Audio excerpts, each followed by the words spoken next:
Уважаемые коллеги, дорогие друзья, Ваше Превосходительство, Yes, colleagues, Your рад приветствовать Excellencies, вас I'm very glad в to Российском greet you совете по here международным делам. at the Russian International Мы сегодняшнюю Affairs нашу встречу Council. проводим в несколько таких This экстремальных meeting is условиях. held in rather extreme conditions for the first time.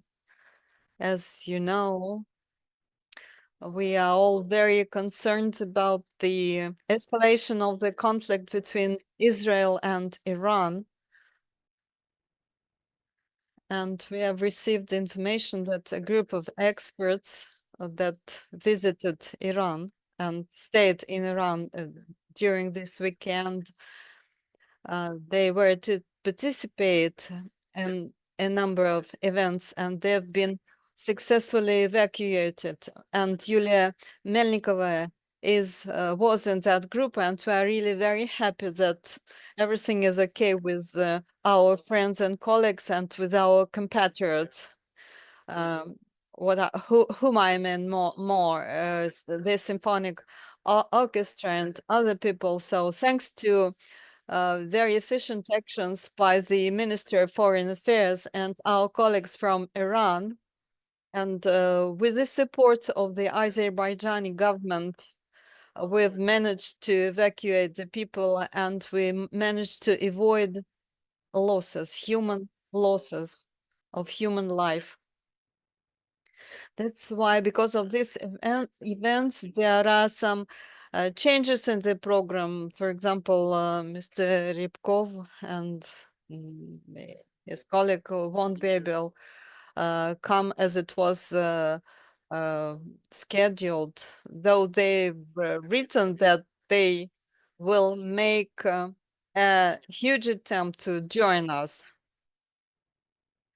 But we've been planning this conference, we've been preparing for it for a long time, so that's why we've decided to hold it. The topic of BRICS is the subject of great interest and concern. It's our area of expertise, and we've been involved in its studies for several years. There's a huge interest in it, especially after the Kazan summit. Sometimes the events are held, the interest is stirred, then after the interest is subsided, but it's not our case. The interest towards the development of the cooperation in the frame of the BRIC countries is stable. At the same time, we're developing other areas related to the integrational processes in Africa and our cooperation with Africa. And of course, an important issue is the place of Africa in the BRICS countries. South Africa was one of the engines of cooperation in the frame of the BRICS. And now we are discussing how this organization or association, amalgamation of countries will develop. And the interest of countries all over the world is growing towards this association, and its expansion is underway. And African countries display a great interest, and they want to join it. The African continent, both its southern, western, eastern, and northern parts,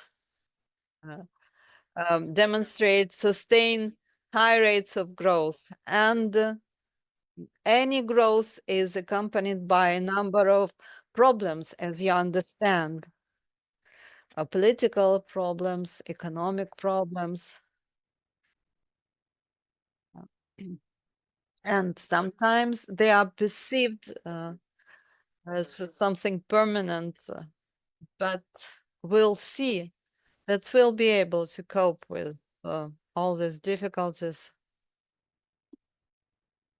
And it's we are moving upwards, and of course we have to overcome obstacles. If we analyze the declarations taken, adopted during the summits, for example, the Kazan, Johannesburg summits, we'll see that they focus on the development agenda. And this is the key agenda for the African countries and as a whole for the countries of the global south. Actually, I don't like this term, the global south. It's rather contradictory. South is local, while global is just relates to the whole world, relating to the whole world. But we understand that this notion covers the tasks related to the economic and political development and intensive growth and a choice of path. These countries should analyze mistakes made by the countries which have already chosen their path.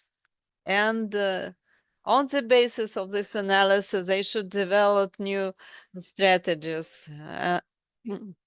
Anyways, every country has its own trajectory, and including the historic trajectory. I remember very well as one of my scientific research interests of my first use was the study of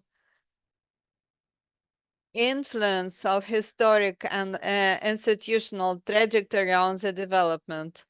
And I have analyzed a lot of papers, literature that said about the hopes in the 40s, 50s, 60s, as the countries were moving from colonialism to new independence.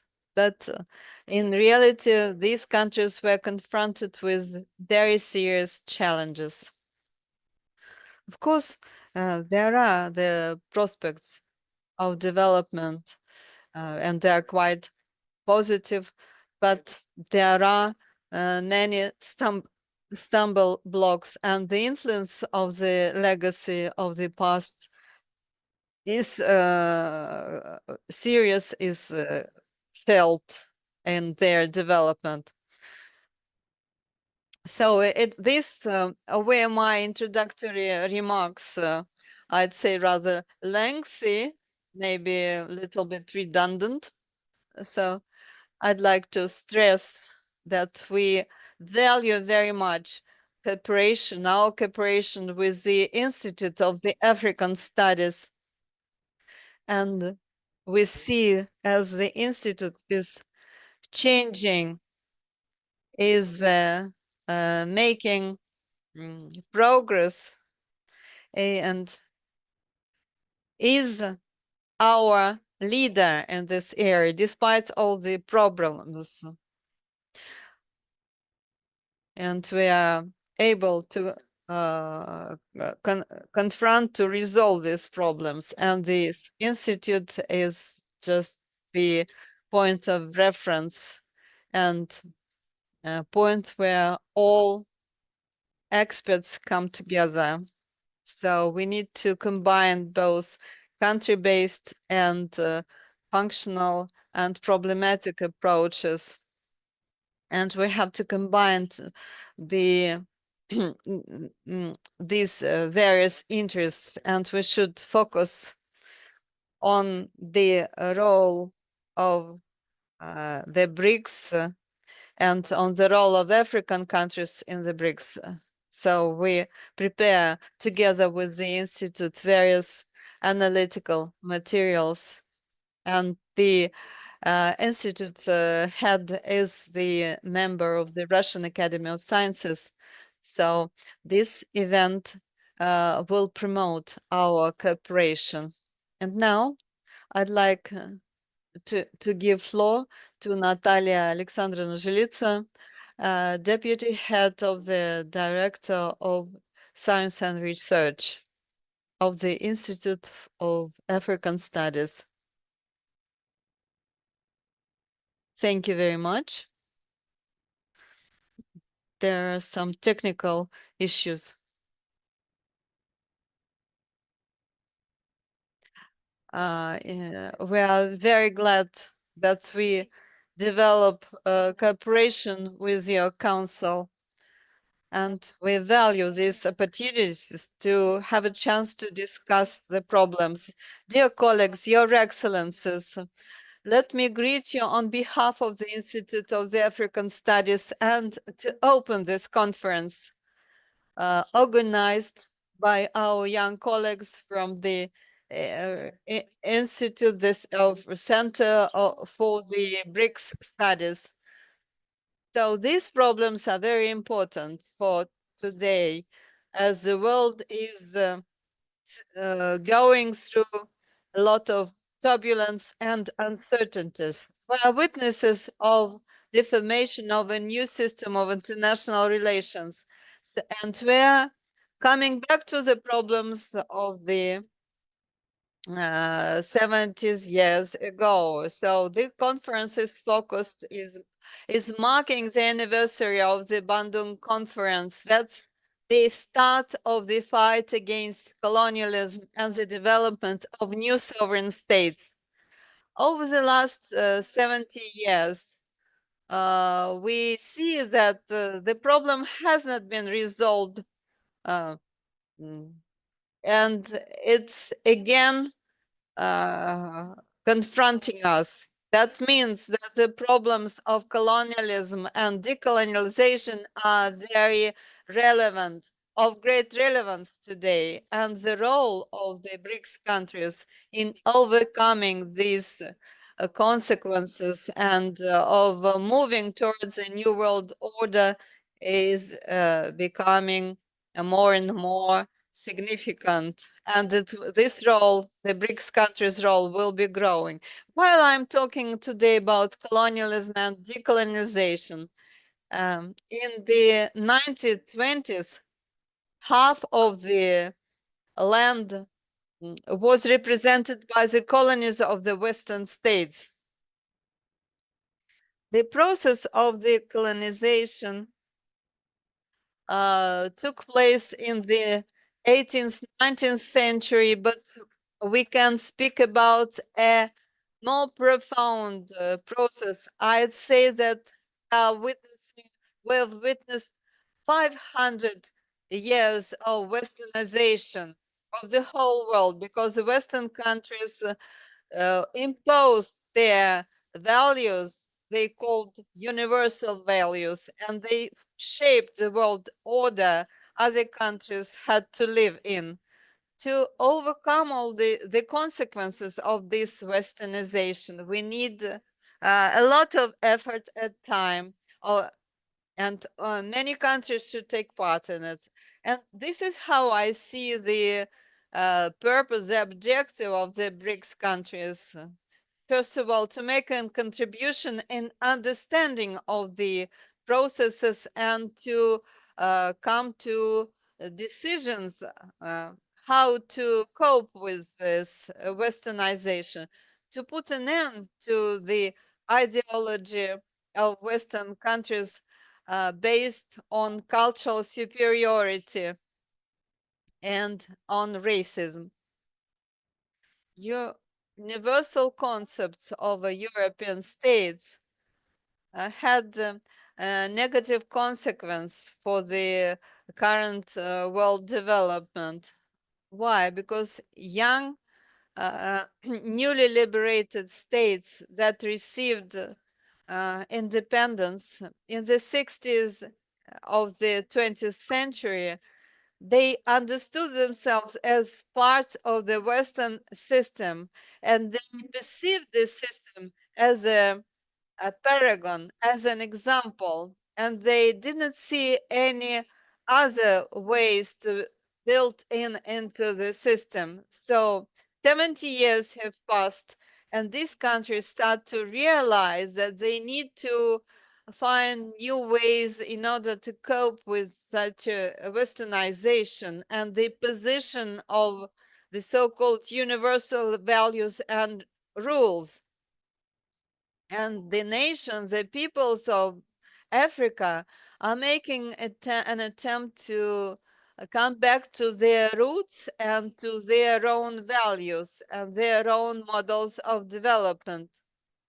which had been broken, which had been receded into the past.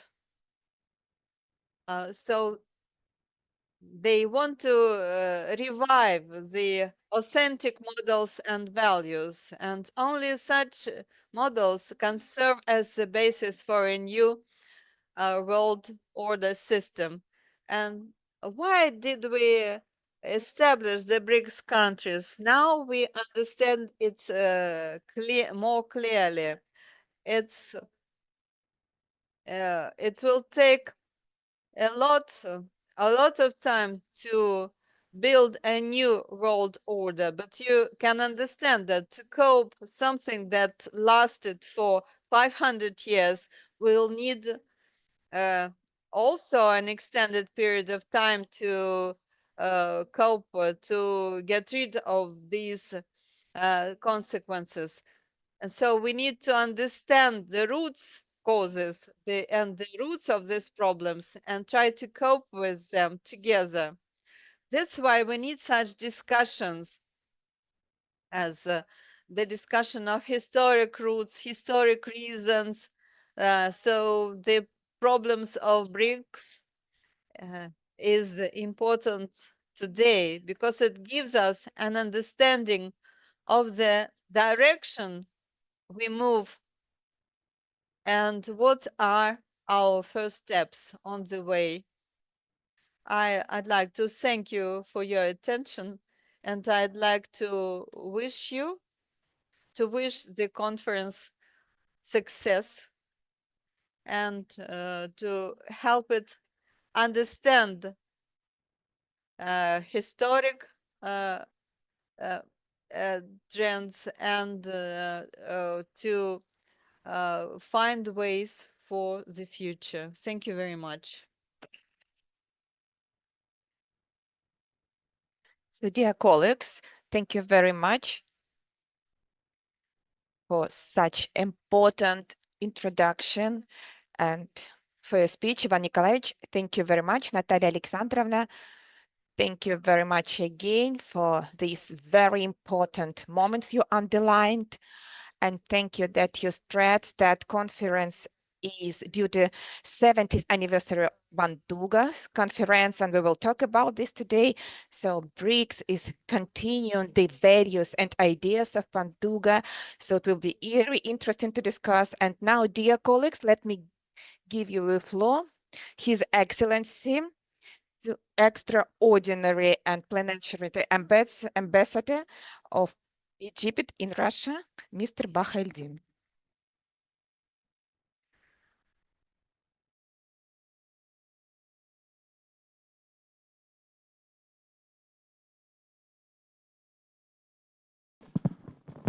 Thank you, Ms. Zelenova. Ladies and gentlemen, distinguished participants, allow me to express my appreciation to the Institute of African Studies and RIAC for the effort of convening this conference, and to the colleagues in the Ministry of Foreign Affairs who have not been able to join us today. Today we stand at a pivotal and evolving juncture in global affairs and world order, with an increasing threshold of the severity of conflicts that have devastating regional and global humanitarian and economic repercussions on many countries, including on African countries. Just over the weekend, the world has witnessed the start of yet another evolving conflict in the Middle East, leading to fears of devastating humanitarian, economic, and possibly even nuclear consequences, the effect of which not only impacts the region, but also could possibly directly and indirectly impact the African continent. And of course, the African continent has always required and called for a weapons of mass destruction free zone in the Middle East. Central to these global developments is our BRICS group of countries with an increased African representation both in membership composition as of 2024 and in the BRICS partnership as of 2025, signaling a powerful recognition of Africa's strategic importance and agency within the BRICS vision, and reinforcing shared visions of solidarity, strategic ambition, and the shared aspiration for a more equitable multilateral world. In this regard, the Kazan Declaration in 2024 clearly reflects in many aspects the convergence of interests between the BRICS members and Africa, while also supporting African aspirations, both economically and politically. Economically, prospects for cooperation and partnership between BRICS and Africa could be reinforced on pillars of trade, investment, and infrastructure, thus benefiting the infrastructure demand across the continent, maximizing returns on foreign direct investment, and utilizing African initiatives like the African Continental Free Trade Area as an entry point for BRICS-Africa trade framework. In this regard, let me highlight that Africa is an economic powerhouse full of potential, with a combined GDP exceeding $3.4 trillion and a population set to double to 2.5 billion by 2050. It holds the world's youngest workforce and 30% of global critical minerals, including 70% of the cobalt and 50% of the manganese minerals essential for green technology, according to the latest statistics of the African Development Bank and the United Nations Economic Commission for Africa. On the other hand, BRICS represents about 36% of global GDP and over 40% of the world's population, according to global statistics. Accordingly, a win-win formula between BRICS and the African continent could be achieved, benefiting all stakeholders and based on principles of balanced and fair partnership, which is sometimes not always observed with other global partners of Africa. For example, transferring technologies and the industrialization know-how of some BRICS countries could support the transformation of African economies towards exporting manufactured goods rather than primary resources. In this regard, I would mention that the Russian industrial zone in Egypt could serve as a model for such BRICS-Africa cooperation. The convergence of interests and visions are evident in the discussions on the reform of international financial institutions, especially with both BRICS and African countries pushing for more strengthening of the developmental dimension of its effort. Furthermore, BRICS institutions such as the New Development Bank and the Contingent Reserve Arrangement offer alternatives to other global lenders, IMF and World Bank, often with less stringent conditionalities.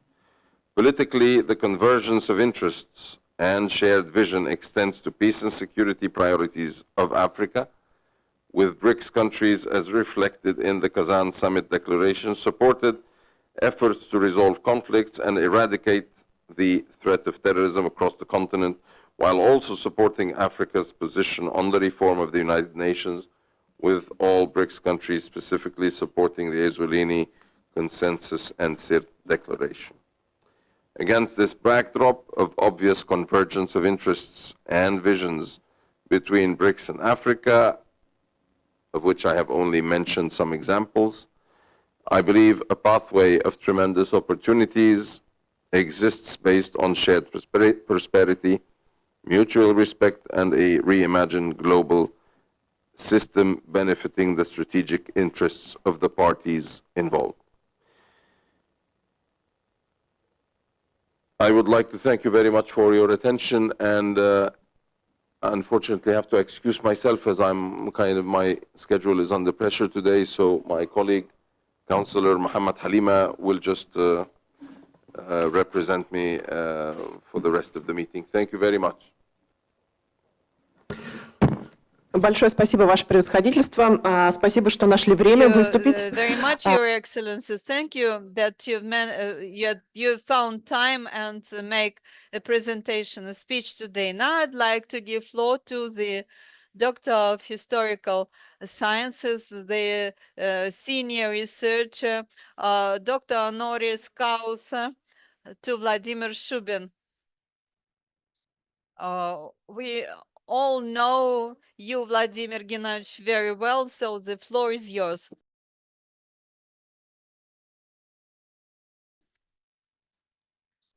Thank you very much. So, dear colleagues, and I think our meeting today is very important, especially nowadays, these days. So, these days when escalation started, and let's say in Russian word, imperialistic aggression among one of our country of BRICS. This is first thing. And the second thing, as historian, I would like to pay attention on some aspects on today's conference and its approaches. So, sorry that I'm speaking Russian, but I will speak as slowly as possible to help and for translation. So, we're speaking about spirit of Bandung. So, and we need to remember the conference Bandung, which held 70 years ago, and movement of non-alignment. There are two different things. As you remember, China People's Republic participated actively in Bandung in that time, and in that time China couldn't be among of alignment, and I participated in the leading role in one of the European country, which is Yugoslavia. So, and this is one item for the future historians, Kwame Kuma, so Ghana. So he flew in Belgrade to this conference by the plane constructed in Russia, in the Soviet Union, by the Soviet crew. And I think our historians has forgotten it. And the second important thing, so the importance of Afro-Asian solidarity. And that what happened in Bandung that time couldn't realize totally. And thanks to the support by our friends from Egypt, so Operation People Solidarity Organization exists. The Organization of Solidarity of Peoples of Asia and Africa. This organization plays significant roles in different times, probably not all the time, but significant role, let's say, for support for Palestine and etc. But other organizations which we tried to create that time, so they were not that significant. As far as for the non-alignment movement, we cannot say that we feel very effectiveness from this, but the latest shaman from Venezuela and Azerbaijan, they tried to make new impact, impulse. We will see what they will get. The president of Uganda, who is chairman of this organization nowadays, and one more important thing which I would like to underline during our discussion. So we speak, and also in documents in our conference, we speak a lot about multipolarity world. So we discussed that we need to create this world, we need to develop this world, and we already have been creating this world.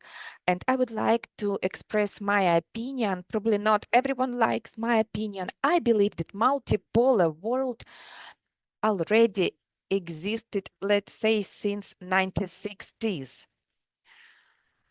So after what we call usually, so the strengths of Soviet conflict, so the strengths between China and Soviet Union. So only that time, so it was not the unite social camp, so it stopped to exist. And in terms of political and economic affairs, and it's difficult to say, let's say, bipolar or dual system. It was already much more complicated that time. So we could remember the movement non-alignment in terms of political So, and what was the result of the Soviet Union collapse? So let's say this in political things. At that time, it was believed the world is unipolar, and scholars, I remember about 25 years ago, I had an article, so which I called Myths of Unipolar World. And the publishers make a questions mark in my article name because they raised this question mark that whether that polar world existed, unipolar world. So I would like to tell you that we should strengthen this multipolar world, and BRICS plays significant role for this. So, and there are more African countries joined, and there are more countries as partners joined also. This is very important, of course, and there is such evidence, especially in African countries, the right forces say, so they underline the BRICS meaning, and there is saying,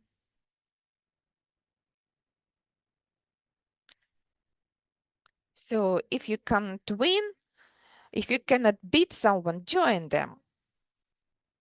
So and they tried to, so President Macron tried to join. Remember the meeting? So he proposed to come to one of the meeting BRICS. He tried to join, and this is the indicative. But on the other hand, we can see the other trend, let's say dismissation. So if I remember very recently, due to visit of President Ramaphosa.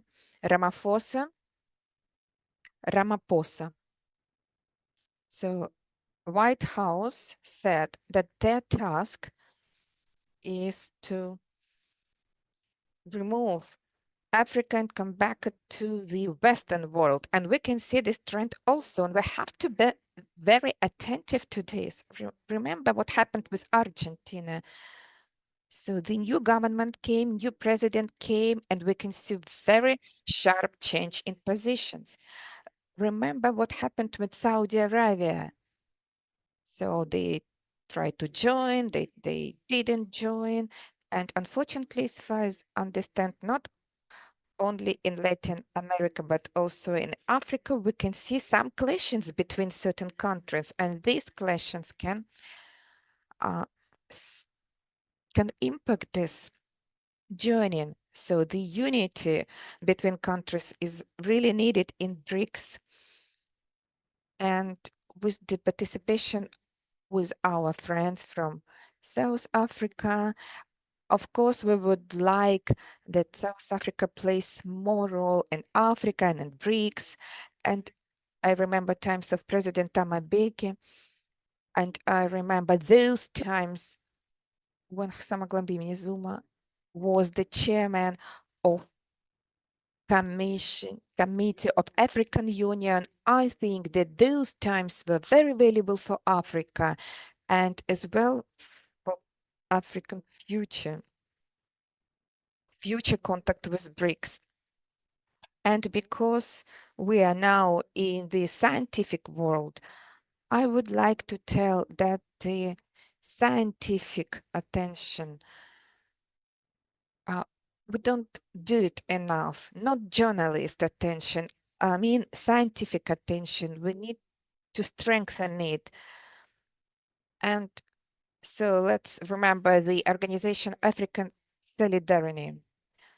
So and the only work what was written about this topic. So Natalia Telepleva, she wrote this article, our compatriot. She's living in England, in Scotland University. She's a professor.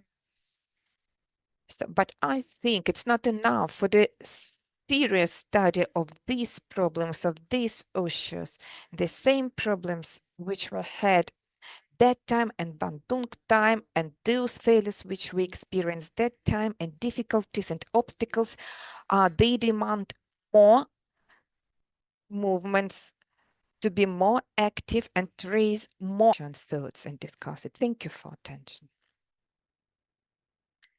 Thank you very much, Vladimir Gennadovich, for your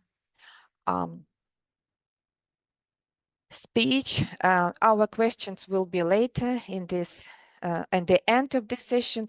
Let me give a word to another very famous science, Rasigan Maharaj, the elected member of the South African Academy.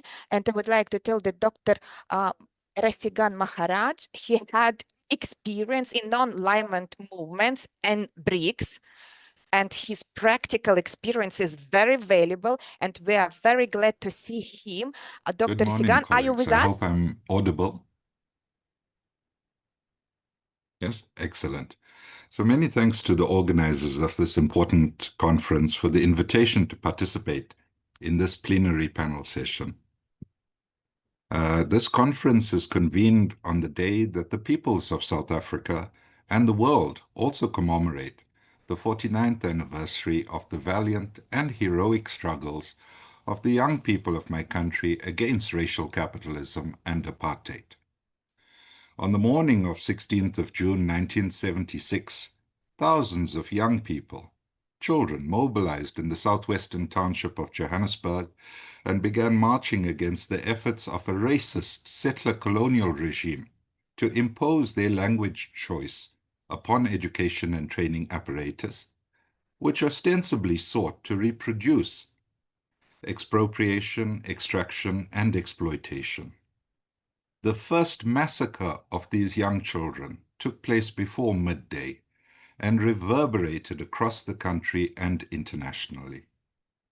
The martyrs of the 16th of June 1976 are forever inscribed in the history of the liberation struggles of the peoples of Southern Africa. Whilst our contemporary conjuncture is significantly different from both April of 1955 and June of 1976, the persistence of capitalism and imperialism in world systems is indicative of the incomplete struggles for national liberation and our seeming inability to advance the co-construction of our multipolar world that works for us all.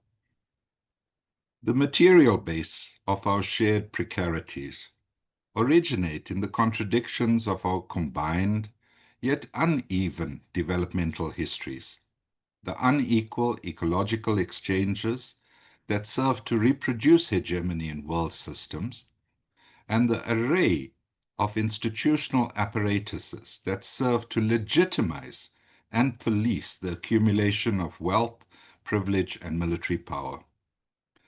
The final communique of the Afro-Asian conference held in Bandung from 18th to 24th April had brought together 29 recently decolonized countries. The South African activists Molvi Kuchalia and Moses Kotane also attended, representing national liberation movements actively involved in the struggle against colonialism and imperialism. As noted by the South Center, it marked the first ever summit-level meeting of independence leaders. It had an extremely important legacy, sparking organizations of developing countries like the Non-Aligned Movement and the G77. Also, as inscribed in UNESCO, the conference was the first international assembly of Asian African nations aimed to promote world peace, cooperation, and freedom from colonialism and imperialism. These three broad outcomes of the 1955 conference offer critical perspectives for appreciating our contemporary conjuncture and exploring the developmental potential of the BRICS Plus association of countries. The United Nations estimate that the world's population was approximately 2.74 billion in 1955. The Bandung meeting had representation, even then, of at least 1.5 billion people, or approximately 54% of the world's population at that time. The UN currently estimates that there are now nearly 8.22 billion people on our planet.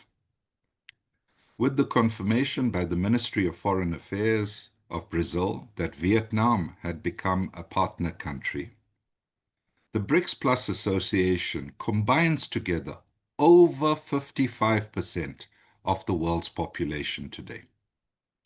This quantitative weight of the BRICS Plus remains challenged by qualitative polycrises and obstacles to world peace and cooperation. According to the Sustainable Development Goals report of 2024, only 17% of those goals, SDGs, display progress sufficient for achievement by 2030. Nearly half, that's 48%, exhibit moderate to severe deviations from the desired trajectory, and 30% show marginal progress. There's only 18% moderate progress with the SDGs, colleagues. In addition, and according to the World Meteorological Organization, extreme weather and climate change impacts are hitting every single aspect of socioeconomic development in Africa and exacerbating hunger, insecurity, and displacement. The overwhelming General Assembly of the United Nations response just last week to the demand for an immediate, unconditional, and permanent ceasefire in Gaza, release of all hostages and prisoners, and the resumption of humanitarian aid to stave off famine, saw 149 countries vote in favor of peace, while 12 voted against it and 19 abstained. The continuous genocide against the peoples of Palestine is now also escalated by further violations of international law by Israel against the peoples and infrastructures of Iran. South Africa's Department of International Relations and Cooperation have raised further concerns about this illegitimate actions by Israel as they violate the principles of sovereignty, territorial integrity, and the protection of civilians, which are enshrined in the United Nations Charter and international humanitarian law. Beyond West Asia, civil turmoil and humanitarian crises continue in sections of Africa, and more specifically in the territories of the Congo and Sudan. It is imperative, therefore, that the root causes of these conflicts be redressed to enable enduring peace. With the core principles of the Asian African Conference remaining relevant, it's also important that lessons learned over the subsequent 7 decades be properly located within their respective geopolitical economic context. The role played by institutionalized apparatuses of the combined West must be properly accounted for, lest we fail to heed the lessons of intellectual and academic capture by the minority and elites of this combined West. With the world majority constituting itself within the BRICS Plus and the increased demands for affiliation, the need for institutionalizing the functions to better afford the organization and articulation of this critical voice in world systems becomes even more necessary, colleagues. Widening Pan-African collaboration and cooperation affords the BRICS Plus increased opportunities to realize developmental impacts that accord with the foundational values of the Asian African Conference. While various development agendas of the members and partners of BRICS Plus would historically be characterized by differences, they also contain elements of shared prospects, especially through multilateral agreements and our common biophysical constraints. The pace, scale, and scope of geopolitical changes demands a coherent and cogent narrative account from the BRICS Plus about these transformational dynamics and their implications for development. It is therefore imperative that the BRICS Plus utilize the vast array of technological capacities and capabilities to further widen information sharing and deepen the co-construction of knowledge amongst member and partner states. this aligns very much with our good colleague, Professor Shubin's remarks. We must increase research and development initiatives through scientific and technological collaborations, as these would serve to bridge intergenerational learning and contribute to defending and extending the global knowledge commons. The BRICS Plus provides a potential platform to realize a more appropriate and relevant apparatus for navigating the emerging multipolar world system and realizing the development potential of all rather than preserving the privileges of the few. I want to maybe make an additional comment based on the introductory remarks that were made.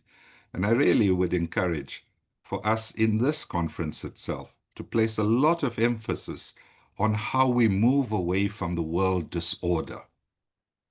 The question of us co-constructing a new world order must emerge from the participation of more and more of the peoples of this planet. That's how we ensure that what we do create and generate not only has the backing of all of society, but actually renders to us a world that works for us all. I thank you all for your attention. Thank you very much.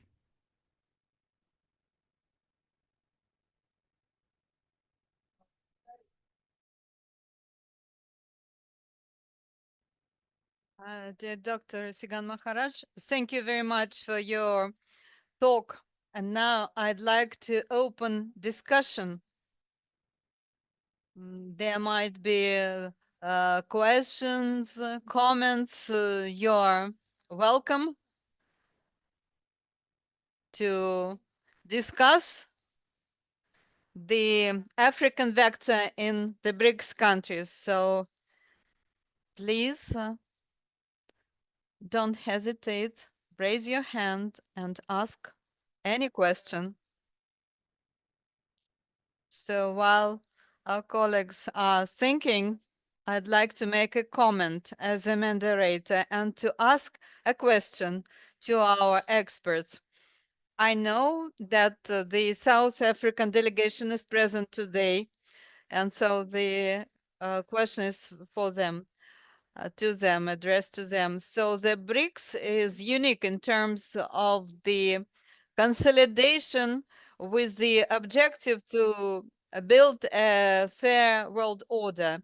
It promotes the interests of African states, and it also promotes the common African continent agenda and interests. So it all started with South Africa that promoted and defended African interests in the association. Now it's we have more members, Egypt and Ethiopia. So the African agenda is strengthening. Then other countries, Nigeria, for example, Nigeria joined as partners. So my question is, how do the experts see the future of the African continent in the frame of the BRICS? How can it influence the vector South Africa and the BRICS countries?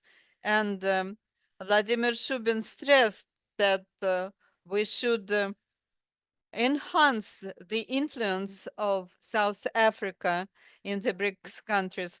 Maybe experts from the South African delegation or other experts can make any comments on the issue.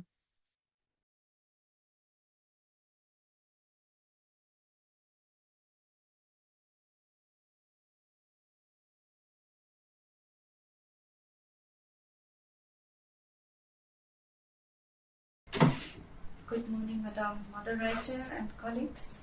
My name is Cecile Hippis. I'm the Council Political here at the Embassy in Moscow. And I'm here also to support actually our colleague, Mr. Zahir Amin. He's from the... Sorry, Oh, A bit slower. the Yeah, they're introduction. translating. Yes, I Yeah. can continue. Yeah, Thank you, Madam. sure. From our Department of International Relations and Cooperation in Pretoria. First of all, I just want to thank you so much for the invitation to the South African Embassy.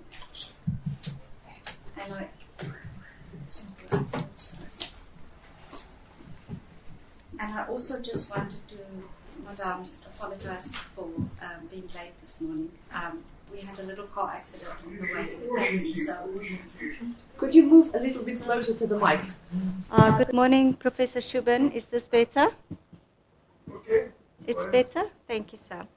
So, Madam, in terms of your question, if I may attempt, I must say I was actually truly inspired by Dr. Maharash's intervention this morning, recognizing the significance of the South African Youth Day today that we celebrate.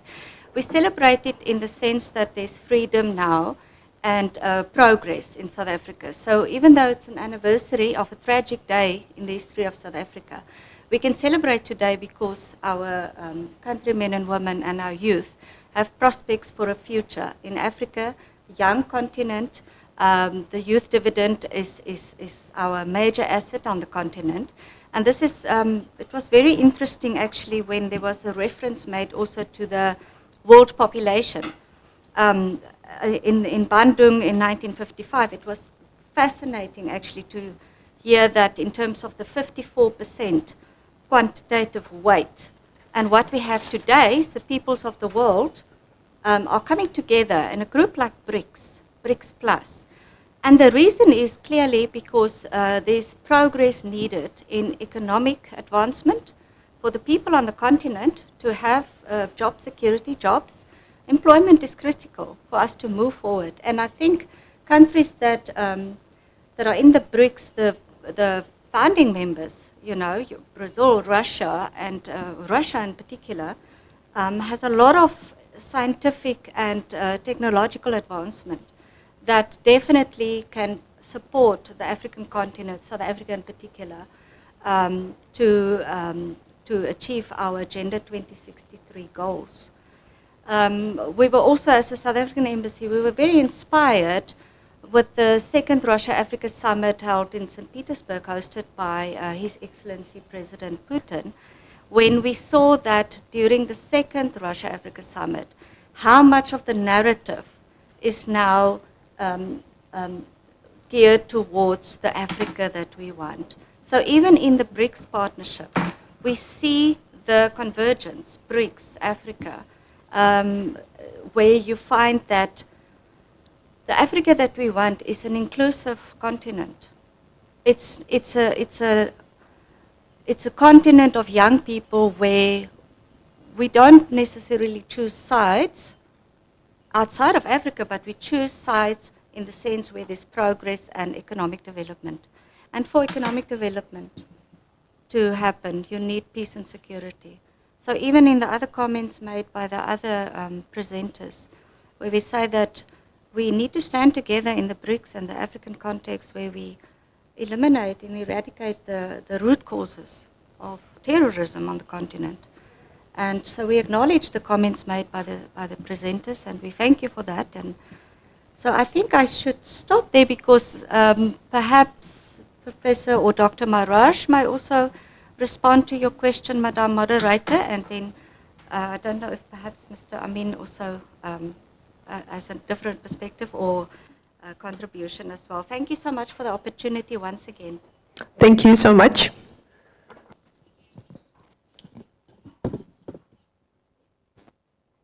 Thank you, Chairperson. My name is Zair Amin. I'm from the ministry back home in South Africa. But I also worked on BRICS when we chaired it 3 years ago as a special advisor. I want to concur with the previous speakers in respect of BRICS, and maybe just add 1 or 2 more comments in terms of how do we see BRICS support Africa, and in particular the Africa Continental Free Trade Area. I want to pick up on 2 issues, but before that, let me just come back to the special day for us in South Africa as June the 16th. I think in 1976, the youth of that generation fought for the right to learn. We are now encouraging, and that right to learn was to learn in a language that youth understood.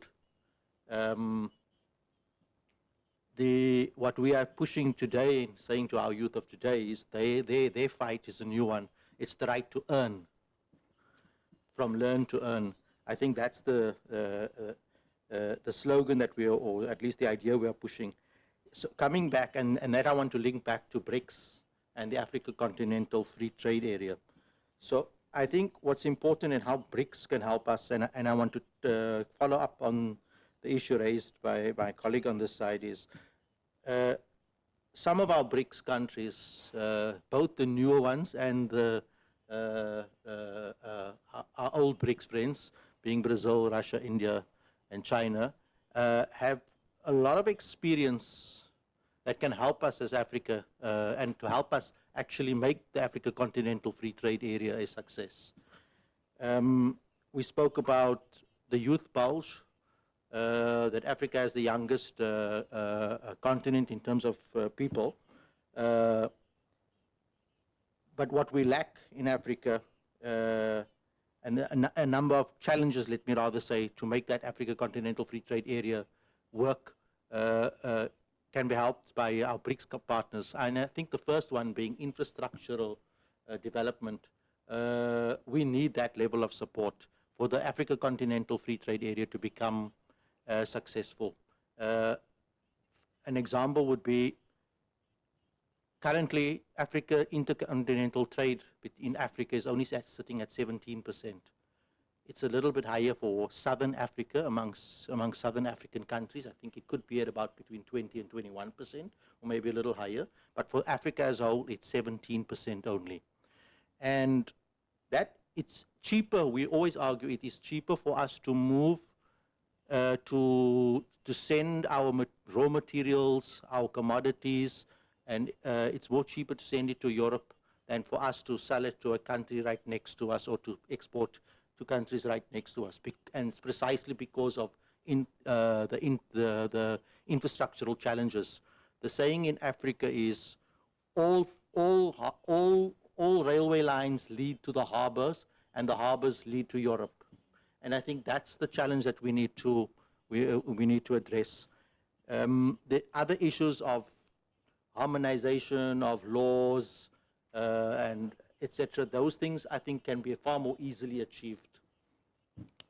The second one is innovation and entrepreneurship for Africa, to make that, what my colleague spoke about, inclusive economic development.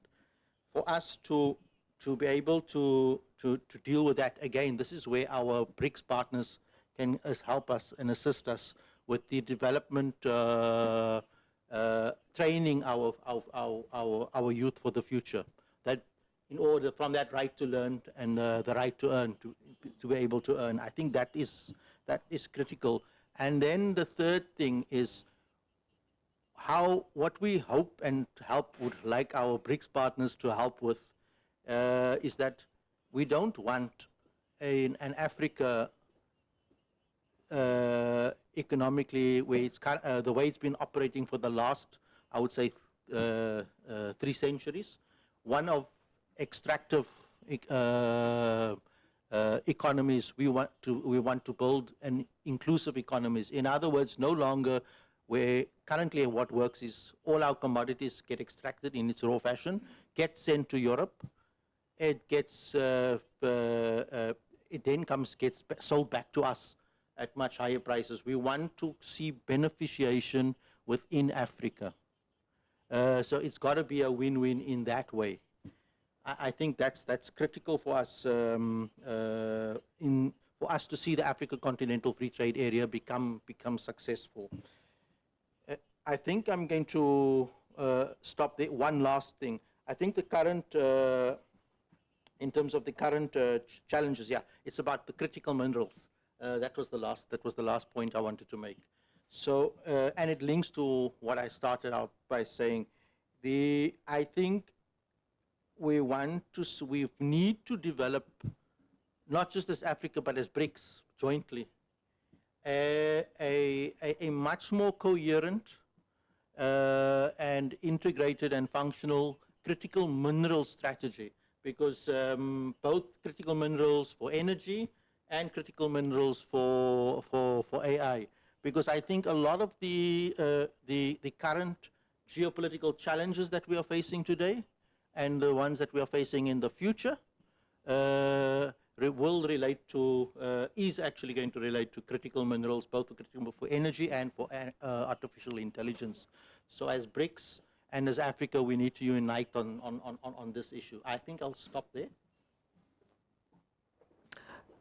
Thank you, Mr. Zahir Amin. Thank you, Cecile, for your comments.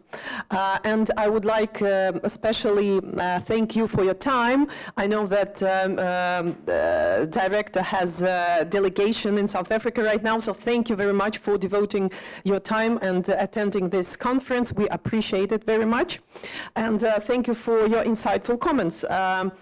And all these three tracks that you highlighted, I believe they are of crucial importance to South Africa, and they may be, so they may base the ground and already base the ground of cooperation between Russia and Africa, and South Africa in particular.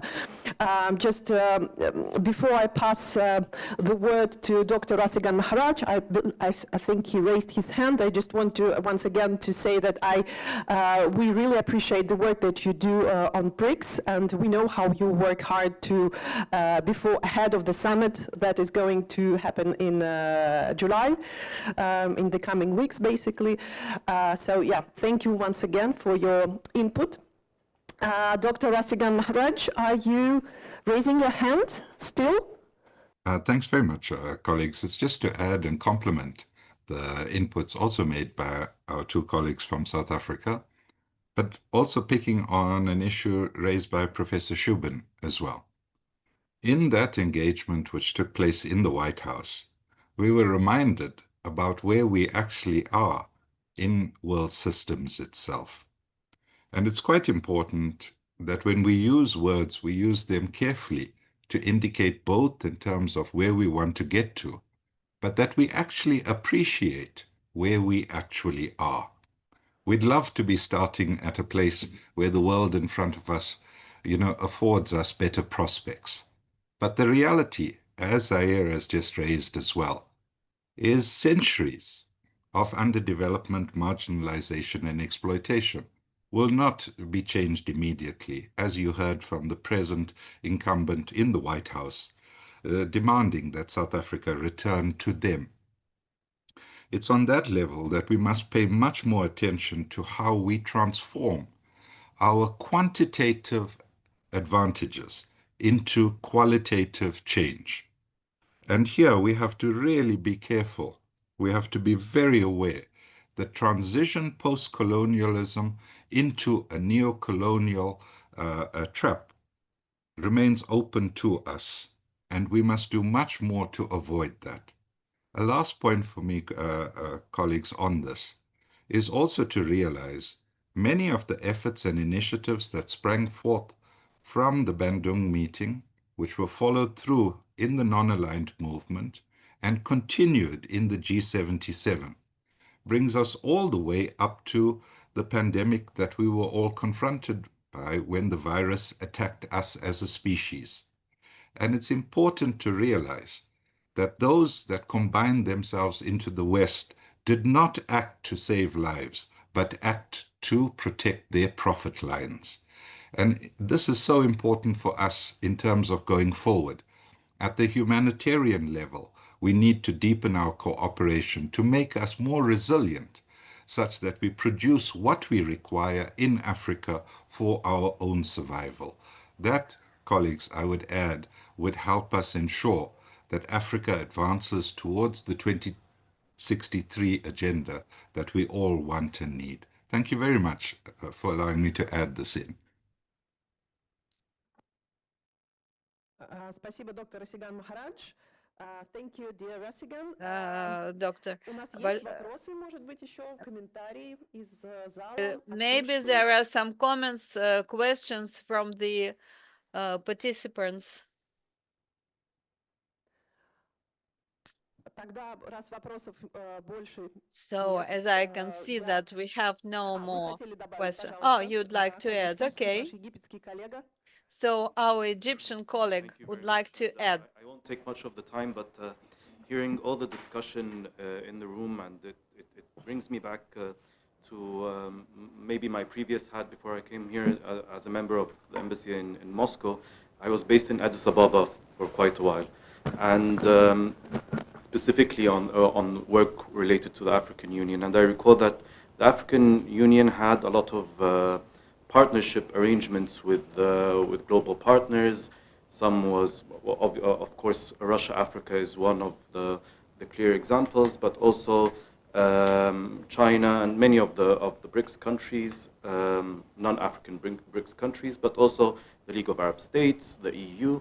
So maybe it would be of benefit, reading the title of the plenary session, Africa BRICS Cooperation, is maybe to have a dialogue between BRICS as a group and the African Union, where priorities could be set.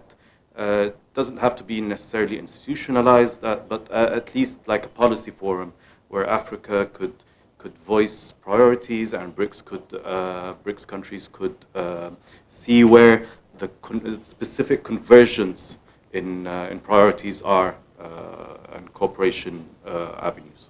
Thank you. Спасибо, господин Халиман. Я позволю себе Thank you, добавить Mr. короткий Halimant. комментарий на I'd русском like языке.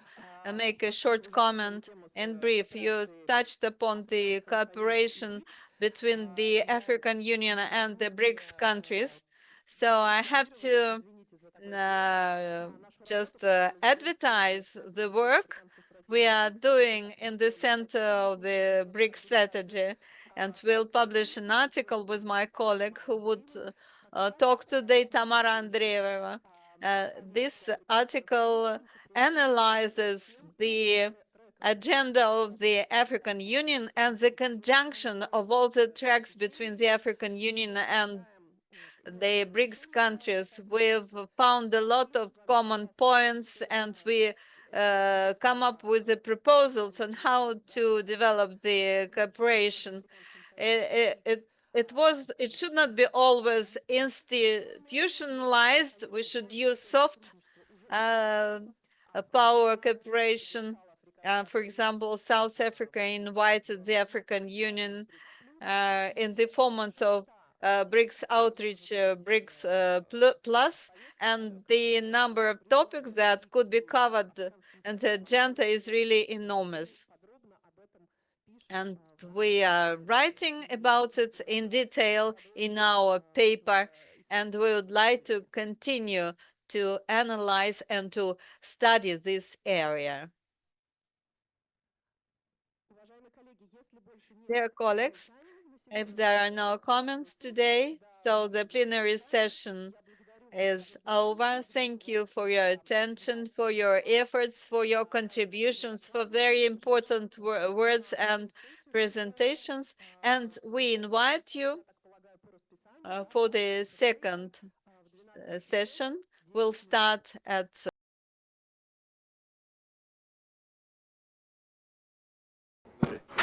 Okay, so my name is Igor Makarov. I'm a head of the School of World Economy at the High School of Economics, HSE University in Moscow. And I'm very glad to be a moderator of this wonderful session. The session is called Economic Development within the BRICS Framework, and we will talk about Africa's sovereign economic development potential, prospects for BRICS alternative financial systems in the context of Africa, probably about the prospects of Russia-African cooperation. So we will raise all these topics. So Africa, it goes without saying that Africa is one of the centers of global economic and also population growth. Economic growth in Africa in 2024 was 3.7%, which is higher than global average. And according to all the prospects, the economic growth in Africa will continue to be higher than global average in coming future.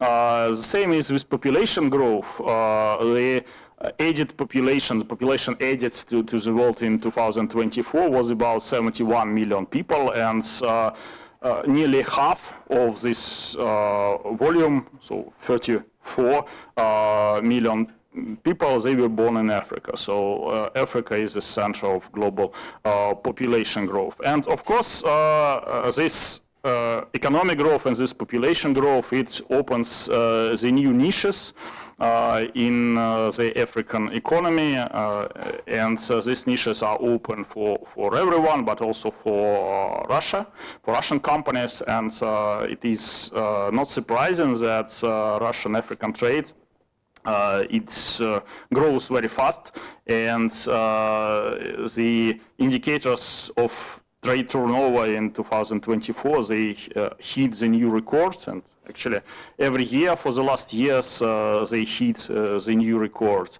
And now the trade turnover between Russia and Africa reached $27.8 billion. And of course, Russia considers itself as one of the guarantors of African food security, of African energy security, and other niches are seen as very prospective for Russian companies in Africa as well. I think that within our session we will discuss this as well. So on this, I would like to give the floor to our first speaker. We have Philanyi Mthembu. He's online. Philanyi Mthembu is the Executive Director at the Institute for Global Dialogue in South Africa. Philanyi, are you here, and do you hear me?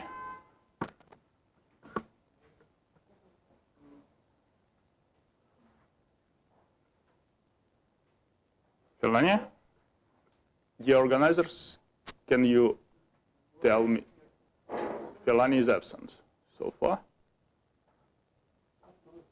Okay, please let me know if he appears, and in this case we will give floor to him. But if Philanyi is absent, then I'm glad to pass the floor to Sergei Volkov, head of the Center for Russian-African Relations and African States Foreign Policy Studies.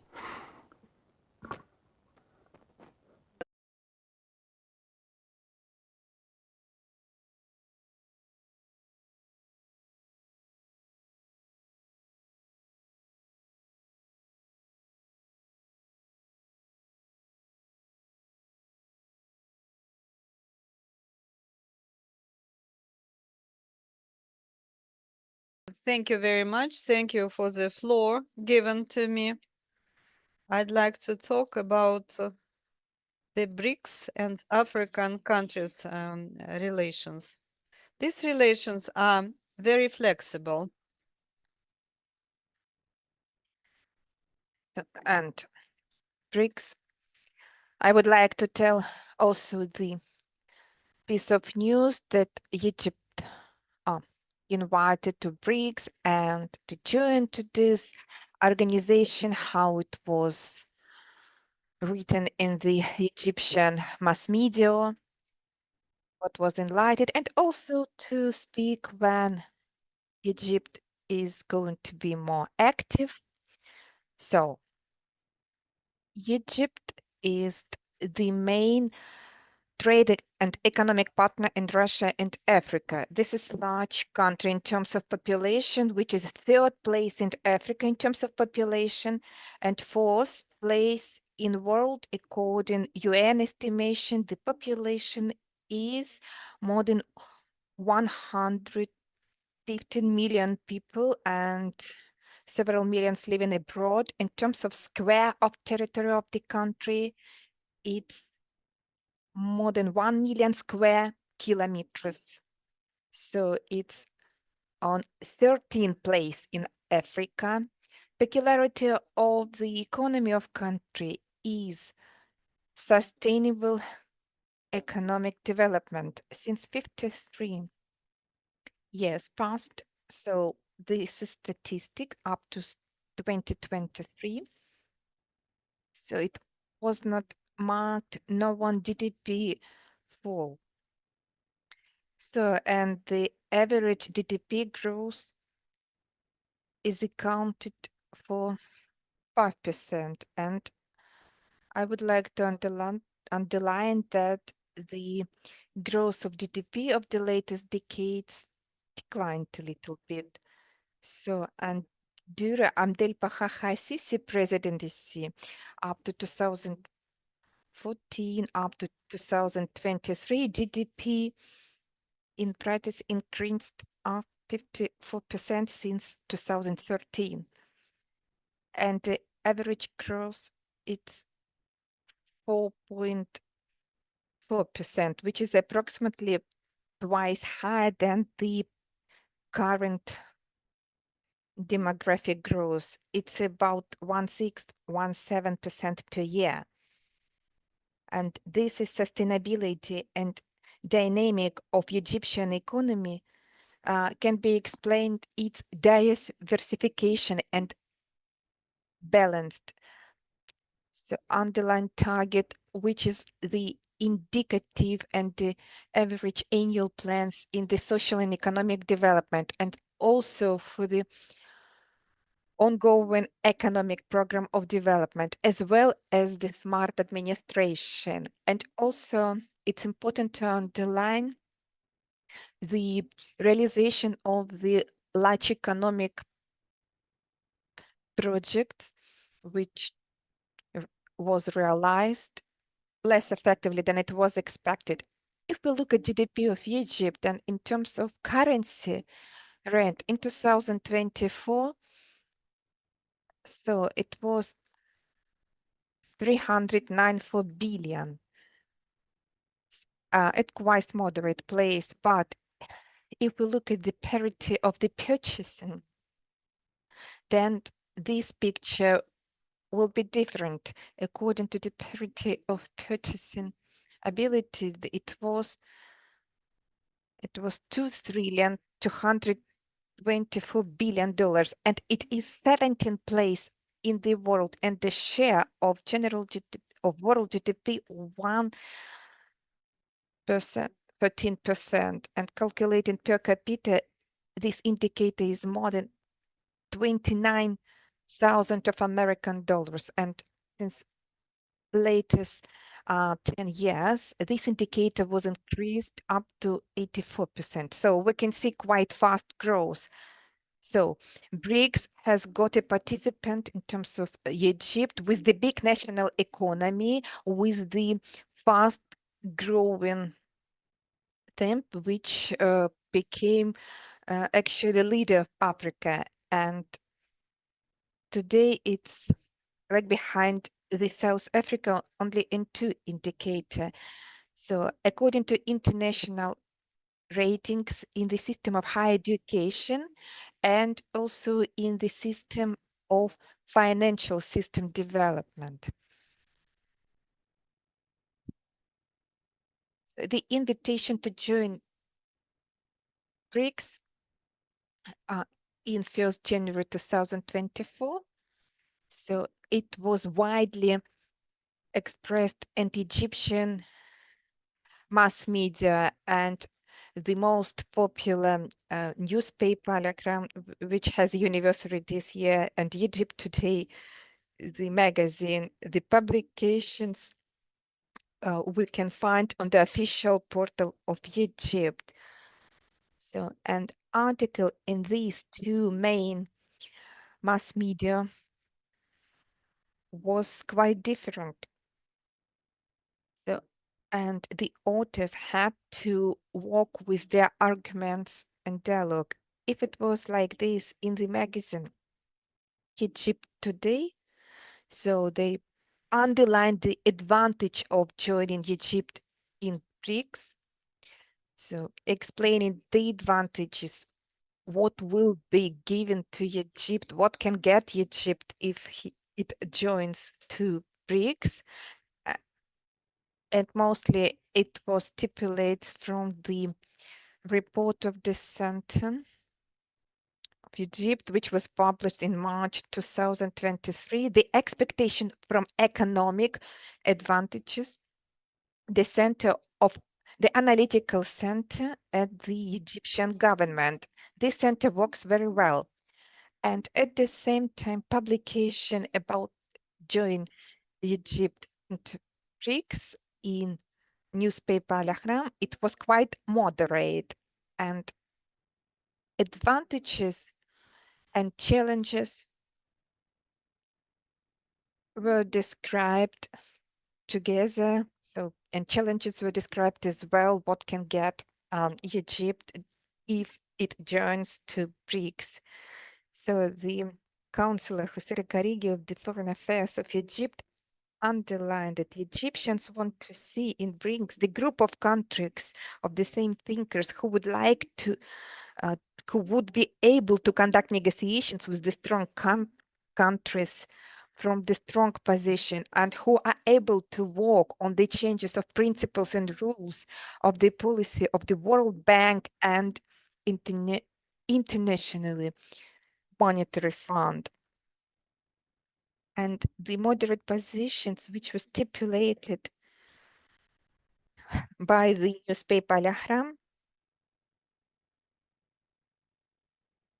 it seems it was carried with negative political possible negative political consequences after joining BRICS. The authors of the articles in Egypt today, on contrary, they underlined the economical advantages of joining BRICS.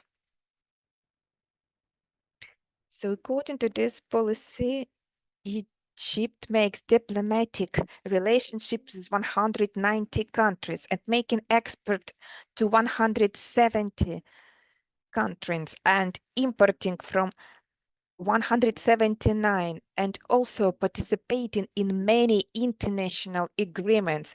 So the join to BRICS, it's reflecting on liberalization of the Egyptian foreign economic ties. Participating in BRICS, so Egypt will be targeted on solving three main issues. First, to increase food security. And in spite of all efforts done, including the structure of the trade turnover, so this traditional culture like cottoning, so it was excluded from Egypt agriculture and was substituted with the grain. So in spite of this, the situation was deteriorating, and up to mid of 2024, so the grain is only 49% demand. So Egyptians eat their grain more than 6 months per year. The last of the period during the year, they substituted with the foreign one. So as well, the same situation, the self-sufficiency with meat and fish. So we can expect that Egypt will participate actively in all BRICS events, which will help to improve food situation and guarantees import for the good prices. This is first part, which is interested Egypt. The second is participating in BRICS. Egypt is going to improve security. So, and it's acute issue for Egypt. And in 2024-25, also some increase of international reserves. It was up to 45 billion. It's up to 1st May of 2025, but it's not enough to feel secure in terms of scale of Egyptian economy. And due to this fact, the administration of the country will continue to put efforts to improve Egyptian export and to attract direct foreign investments in the frame of BRICS countries. And the biggest potential for growth of bilateral relationship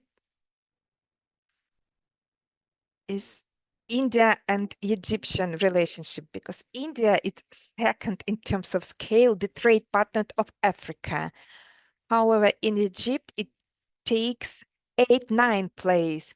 So there is a potential to increase trade with Egypt. It can make great potential. Also, Egyptians are interested in attracting investments, private investments from India. So this is the second part of targets which Egypt is going to solve with participating in BRICS. And the third one, transfer of technologies, preparing of personnel, and to improve industrial situation in country. So the success of industrialization, which we discussed earlier, it's important for all countries. And let me say that in 1880s, the Soviet Union participated actively with the economic ties with Egypt and held many acceptance of products in Egypt, because the quality of product was not according to the world standard. But now we can see how the general picture has changed significantly, and many European brands prepare products and sewing clothing in Egypt for the further transportation to Europe. So here we can see great success, and Egypt continued to participate in programs to improve qualifications and train the personnel, local personnel. And Egyptian press saw the messages that the range of Egyptian delegations took participation in them and different competition and contexts, for example, of staff of oil and gas industry, which conducted in Russia. So that what I would like to underline, the participation. Спасибо большое, Сергей Николаевич. Thank you very much, Сергей Николаевич. I should shift again to English, and all our participants, please take a note that we have English-speaking participants within our audience. That's why I ask you to speak English during your further speeches, reports, and within discussion. So thank you very much, Sergei Nikolaevich, for a very comprehensive description of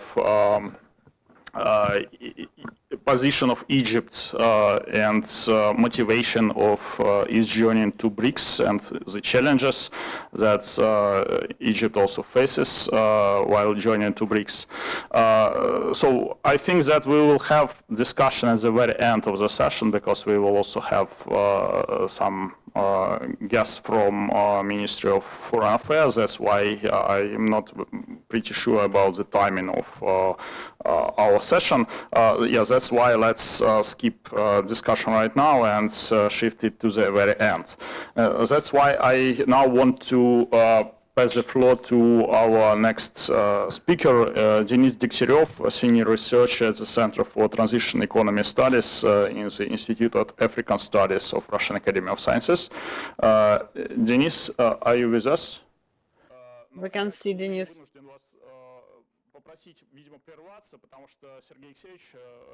Actually, Sergei Alexeyevich has come, so let's interrupt and give floor to Sergei Alexeyevich. Okay, it's a good moment to be interrupted, to get interrupted. So now let's greet Sergei Alexeyevich. Thank you very much for coming to us. We understand what's going on. This situation is very complicated. So the floor is yours, Sergei Alexeyevich. Thank you very much. Good day, dear colleagues. First of all, I'd like to beg your pardon for such an intrusion into the algorithm of the event. And also, I'd like to excuse for my for coming late because of some urgent events. As you know, we are confronted with force majeure. So first of all, addressing all the participants, first of all, I'd like to express my deep gratitude for the heads of the Council and the Institute of African Studies for this initiative. It's very useful. It's really in keeping with the demands of the time. And I'm happy to see that this event is held in the preparation for the key event in the BRICS format summit that will take place in Rio de Janeiro under the chairmanship of Brazil. So it's a good moment to have an opinions exchange to discuss what is the role of BRICS in the changing architecture of international security, what are our expectations, and what are the expectations of our African friends, and what proposals can we come up with for them.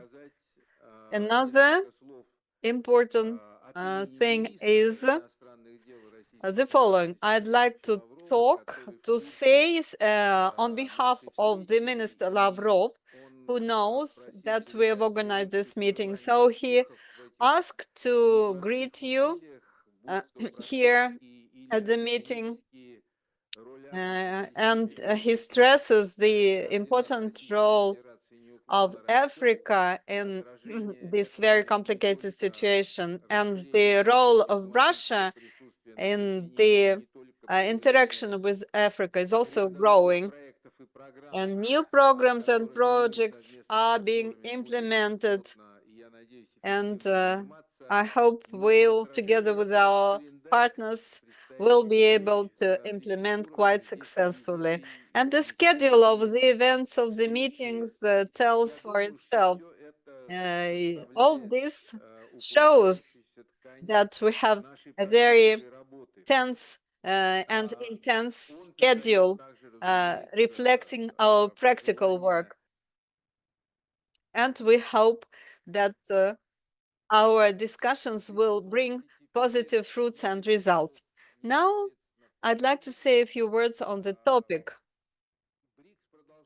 BRICS continues to strengthen as the role of one of the pillars of a new and fairer world order. I'd like to stress that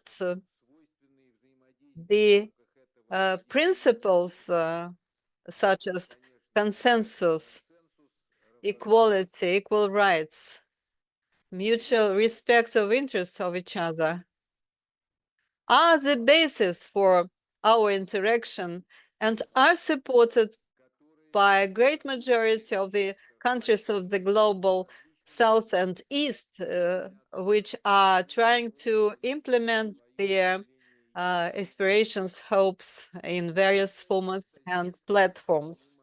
A special role and place is taken by the states of Africa. It's obvious that the African continent, which is sustaining very high rates of development, is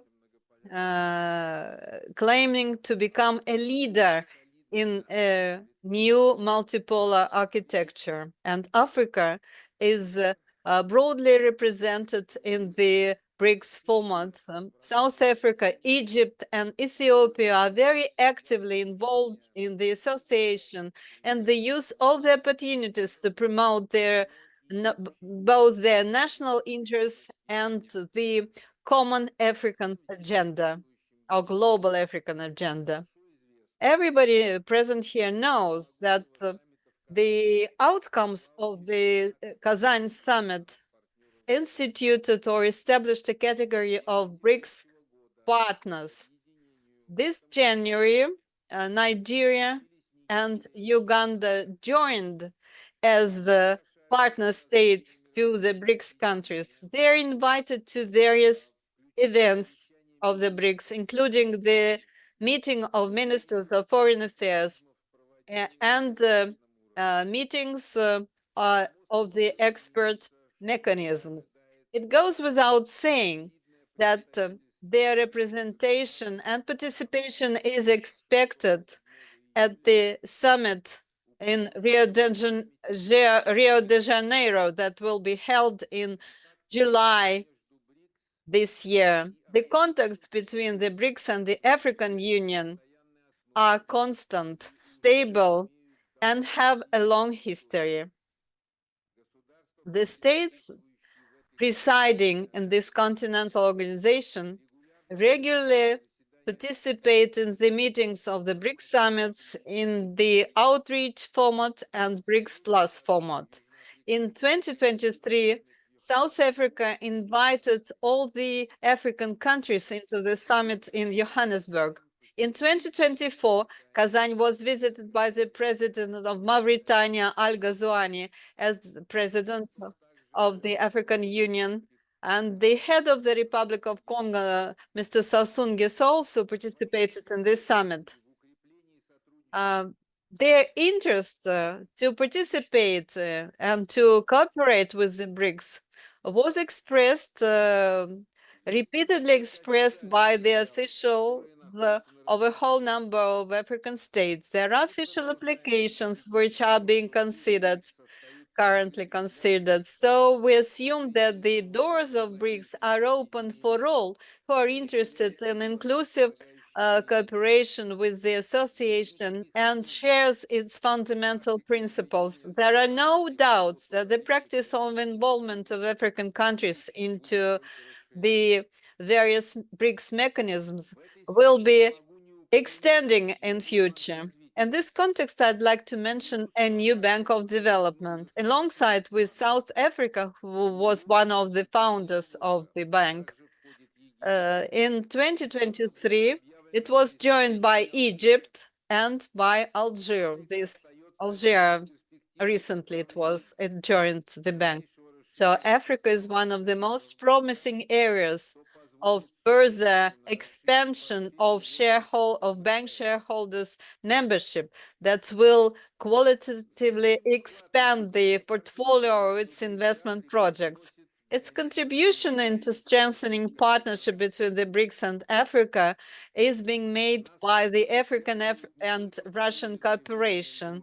We are tied with Africa by time-tested, friendly ties, common interests and aspirations. We can say with certainty, and we are convinced that today our relations with the African continent are reviving a new, are experiencing a new revival. And a powerful incentive was given to these relations by the summits in Sochi, St. Petersburg, and the first ministerial conference of the Forum of Partners, Russia-Africa, that was held in November 2024. Together with the African partners, we implement the plan of actions for 2023-2026 that covers a broad range of areas, including education, science, culture, healthcare, security, energy sector, trade, and airspace. The Minister of Foreign Affairs of Russia is responsible for, and particularly the Department of the Sub-Saharan African States, as well as the Department of Partnership with Africa set up in January this year. We are expanding Russian diplomatic presence on the continent. In 2024, we opened diplomatic missions in Burkina Faso and Equatorial Guinea. This year, we are resuming the embassies in Nigeria, Sierra Leone, and the diplomatic mission will start its operation in South Sudan. In the near future, we intend to open our diplomatic representative missions in Gambia, Liberia, the Union of Comoro Islands, and Togo. We focus on the development of trade and economic ties. In 2024, the trade turnover increased by 10% and reached $27.7 billion US. It's more than the indicators of last year's, but still it's not in line with the potential. We have to open this potential through projects implemented or planned to be implemented. These are joint projects in various areas, such as the energy sector, logistics and transport, high technologies, including digital technologies and space exploration. One of the most dynamic areas of the Russian and African interaction is education. Practically all the African states use this opportunity to educate their citizens and the Russian universities. There are more than 32,000 African students in Russia, and Russia continues to provide humanitarian aid and support to the countries that experience the most needy countries. In 2024, we sent free aid, humanitarian aid, in the form of 200,000 tons of Russian grain to Burkina Faso, Zimbabwe, Mali, Somalia, and Eritrea.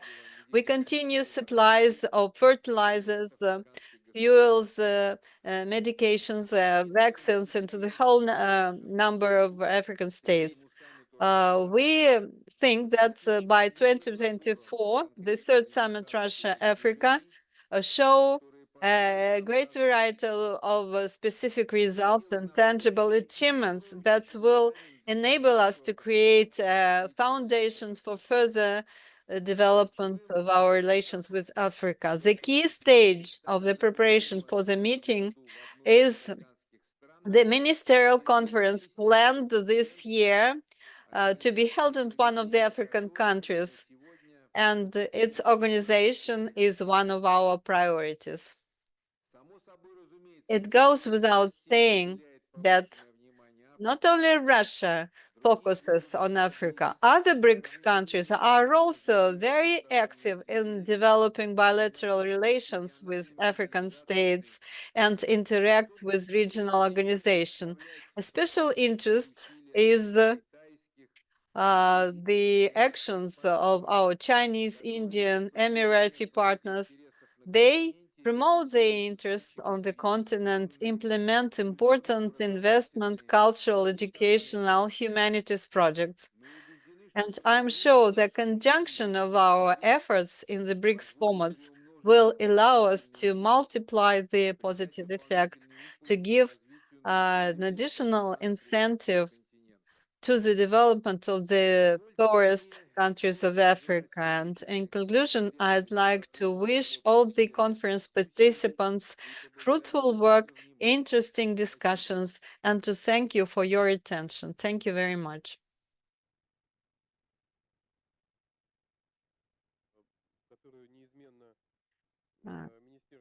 So the ministry has provided all the support to our work. Thank you for finding time and coming here to us. So now I'd like to give the moderating rights to Igor Makarov and to come back to the presentation by Denis Degtyaryuk. Thank you for my moderator's rights. And I give the floor to Denis Andreevich. Denis Andreevich, we can see your presentation. So the floor is yours now. The events which we can see today is having macro-historical character. And for us, as an academical circles, to make some kind of macro-historical analysis and to course, I will provide some theories. Let me start from representation of system of global governance, and it's not new, it's IFK Argan 58, 1958 year. These countries are satisfied with status quo and who are not. We can see Russia on the left. There is arrow, so not realistic, little realistic, and Russia together with China, let's say, at top with the countries who are less satisfied. So there are many such countries in Africa, and the main reason, it's clear. It's maybe not a reason, it's probably a result of other reasons, such kind of poverty. So, and today the poverty level at African countries at 86%, which is $9 per day, and the general level of poverty is still being increased. And the next slide, the structure of system in the world, and Wallenstein said, and now we can feel that Russia today at the certain point of history is so some kind of semi-isolation, like semi-peripheral countries, it's something different. And BRICS as an attempt, as a kind of attempt, as a revision of configuration of world system, which has hierarchical character. As far as for the theory, speaking about countries of global South, so theories related to this, they are theories of the intercession development, world system theory, and Africans who wrote several articles, Klotaké, Samir Amin, Walter Rodney, so those academicians who wrote about this topic. So they were doctrinaires, left doctrinaires in the Soviet time, but I'm glad that some articles are published in Russian language, and in 2022, Walter Rodney article, How Europe Underdeveloped Africa. So, and it's quite interesting translation. So it was translated a little bit like in Trump's period, some kind of black hole, like how Europe made Africa poor. So, and conception, to my opinion, which being realized today. So this is the collective strengths. So like the development of global South countries and the world majority and let's say avant-garde of it, BRICS country. So, and I wrote an article about this. I will not tell in details, but I would like to tell that for such big economies like China, India, so they force themselves on their own efforts, but for the African countries, they inform themselves for the collective efforts. And I would like to conclude make some conclusions for today. What we can see in BRICS countries, we can see this is the second attempt of the raising of global South. Raul Prebisch, you can see him on the slide on the screen. Raul Prebisch, he was architect and the first architect, executive secretary of Economic Commission UN for Latin America, and he became the trigger for the theory development of economy of peripheral capitalism. We know hypothesis of Prebisch-Singer, and moreover, he continued to reach international level, and in 1944, 1964, 1968, he became a found data and first general director of UN Conference on Trade and Development. So, and he concluded that it was needed to conduct conference, and that was UNCTAD Conference and Secretariat UNCTAD played role of Group 77. So they worked for the interest of the third world. And those works which Raul Prebisch spoke at when he was an executive secretary, so he told that it was important to change the conditions of the global economic administration for the developing countries, and it became the basis for the economic order. So, and it is a very positive fact that the Institute of Latin American in 1992 translated one of the basis article of Raul Prebisch into Russian language. And first phase of global South impact, when it happened during 3 years since 1973, 1975. It's 6th and 7th special session of General Assembly UN, when it was post of the Deputy of General Secretary UN on issues of development. This is the second role of importance in terms of position, and it was focused not on the security or right humans, it was focused on development. In 1974, 1976 was done a lot to strengthen position in the raw markets, and we know that OPEC countries initiated it, and France called for the 6th special session and wanted to complain on OPEC countries. So wanted to say that it was unhappy for this crisis, but to answer this, the developing countries answered they were not happy as well on many things as well, and it's time to start negotiate. So it was the beginning to start negotiation, and it was created several commissions and organizations in the sphere of resources, and the key moment 1974, the program of actions. I just paid attention. It's quite difficult to find this program of actions in the open resources. So the Western countries wanted to write it a new order, not the new, but some new order, a new order. So just this article A, and according to the industrialization on the TNK function, it was created several bodies, and then 70s years we saw decrease of impact, and gradually agenda was quite diluted at the UN Foundation, and this is position of the Deputy of General Secretary was dismissed, and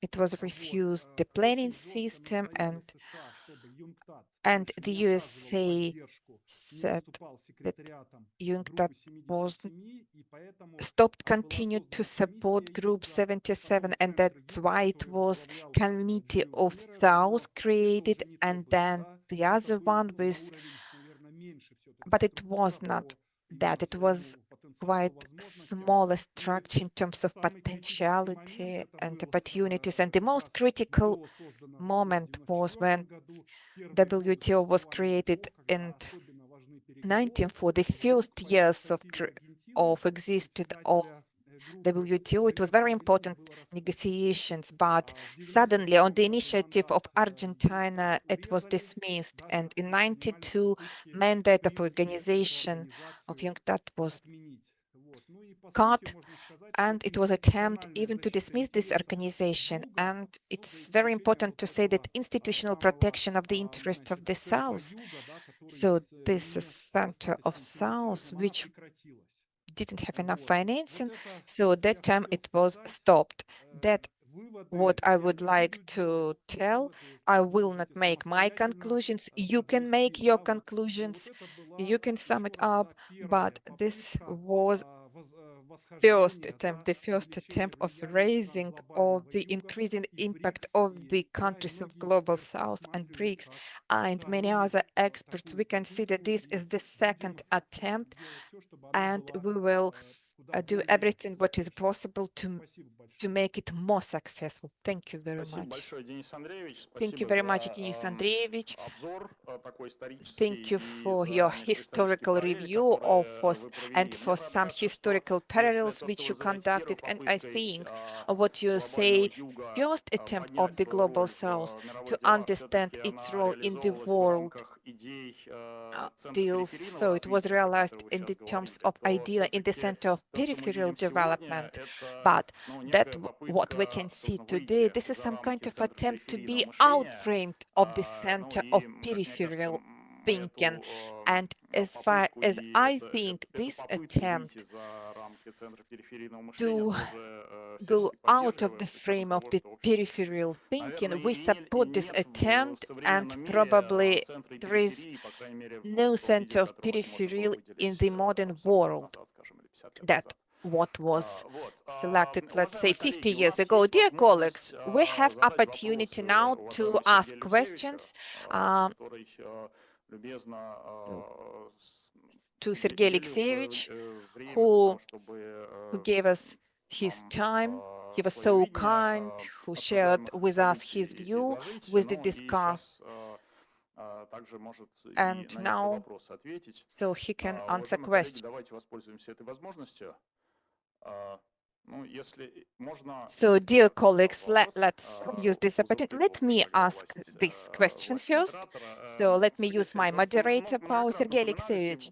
So many times you already mentioned several times in previous reports and in discussions about BRICS. So it's very often sent global south, the words like global south, and our partners on BRICS like this wording. But we prefer the terminology world majority. So Russia is to global majority or is accounted for global south? What is your opinion? Because it's some kind of philosophy. So, and it's very interesting to know your position about this terminology as far as for Russia. Thank you very much.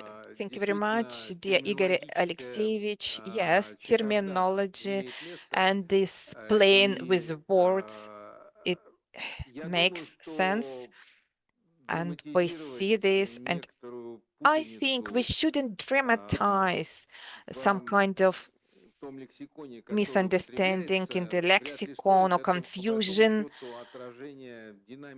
So it's more or less a reflection of dynamic of international processes, which I think don't really have analogy in the past. And the combination of different factors which can be aligned with the radical change in the world order today is absolutely unprecedented, from the technologies to the conflicts which we can see today and up to the changes which makes able to impact on different resources and tools around us. So all this have to be taken into account and more thorough study. So to come back to your questions, if we take approaches which are stipulated in BRICS, I would like to tell you that the full terminology and substitution of the terminology between global south and world majority, it's different, meaning so many countries, members countries and partners and invited countries to BRICS Plus, BRICS Outreach. So they would like to see further transformation and unification in the fully reflect of the interest of global south, but we here add in our speech and in our presentation, we always add global South and East. It is a discussionable topic as well, but for today we already come back. We already make it as a cliche in positive sense, but global majority, to my opinion, it's quite umbrella phrase which can cover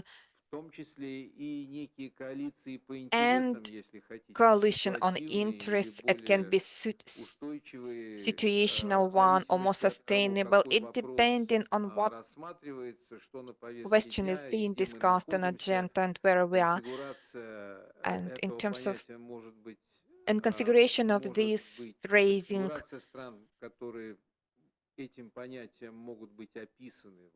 so it can be described by the configuration of countries, it can be different. So, and we don't believe that we unilaterally go to the global south, and for today, the share of issues which is being considered in BRICS, but not only this is the agenda of global south and all themes of developing, balancing, and necessity to continue strengthening efforts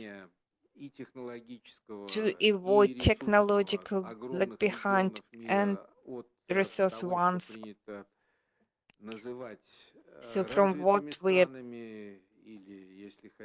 call developed countries, or we call it collective West, but so how our minister mentioned some time ago that we don't see a collective efforts in the West anymore.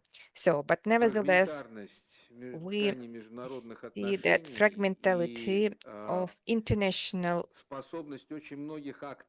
relations and ability of many factors to create precedents in its approaches, actions, movements, so up to the level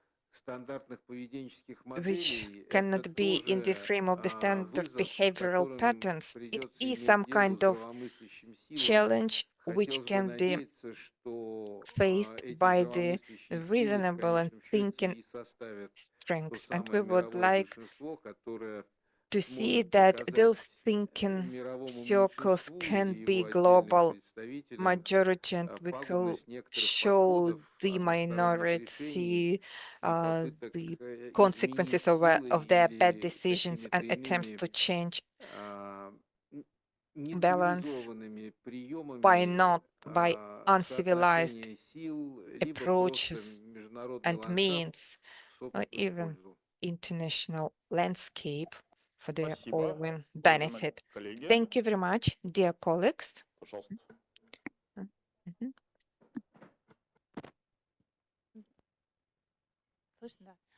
Can you hear me? So, my name is Maya Nikolskaya, I represent MGIMO. Thank you very much for your definition of the global majority. It's really a very good terminology, know-how.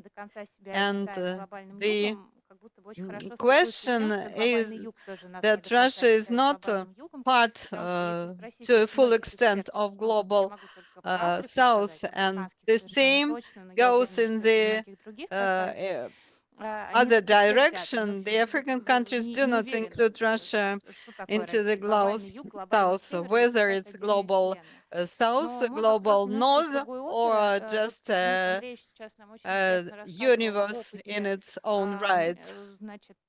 So we've just heard about the experience of the states of global south in creating various organizations, associations of bauxite exporters, of iron ores experts, etc. So the question is, does the time or has the time come to create such organizations? Does Russia need such organizations, or we do not need it now yet? the time has not come yet. Well, the topic is very relevant, of course, and we've been discussing it quite often. And I'd take a risk and say that in the BRICS formats, we do not discuss such ideas.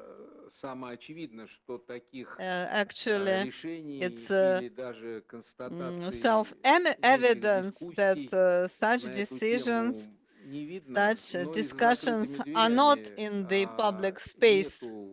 But even behind closed doors, we think there are no such discussions. Not because they do not have any logic. There is logic in them. But first of all, the BRICS countries stand for the consensus. As you understand, if now we have 10 full format members and plus Saudi Arabia have amalgamated the countries in the export-import operations and in the area of consumption are quite close and add each other.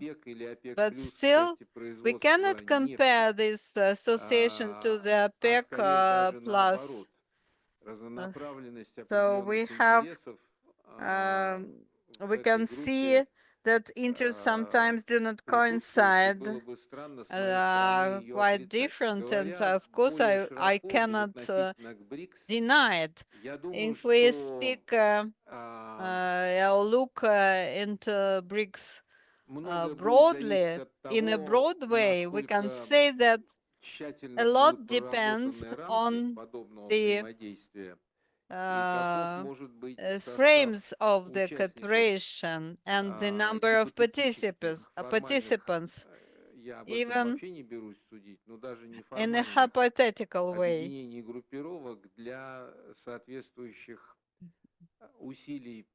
For the efforts to coordinate price policy and other economic policy. Of course, they can call us the cartel conspiracy, but it goes from the capitalism or market economy development history.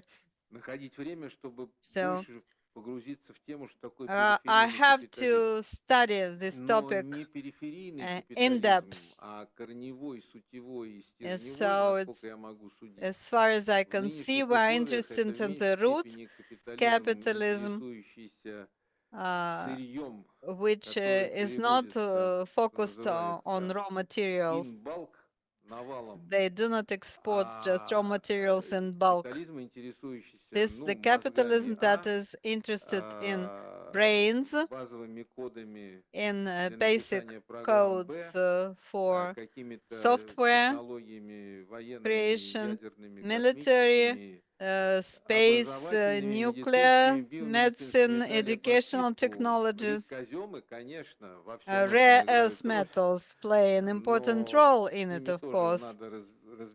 And so we have to deal with them somehow, not just in the abstract, through abstract discussions, but on a more professional level. And what I'm interested in is the question that relates to the goods, products circulating on the global markets. Which of them exert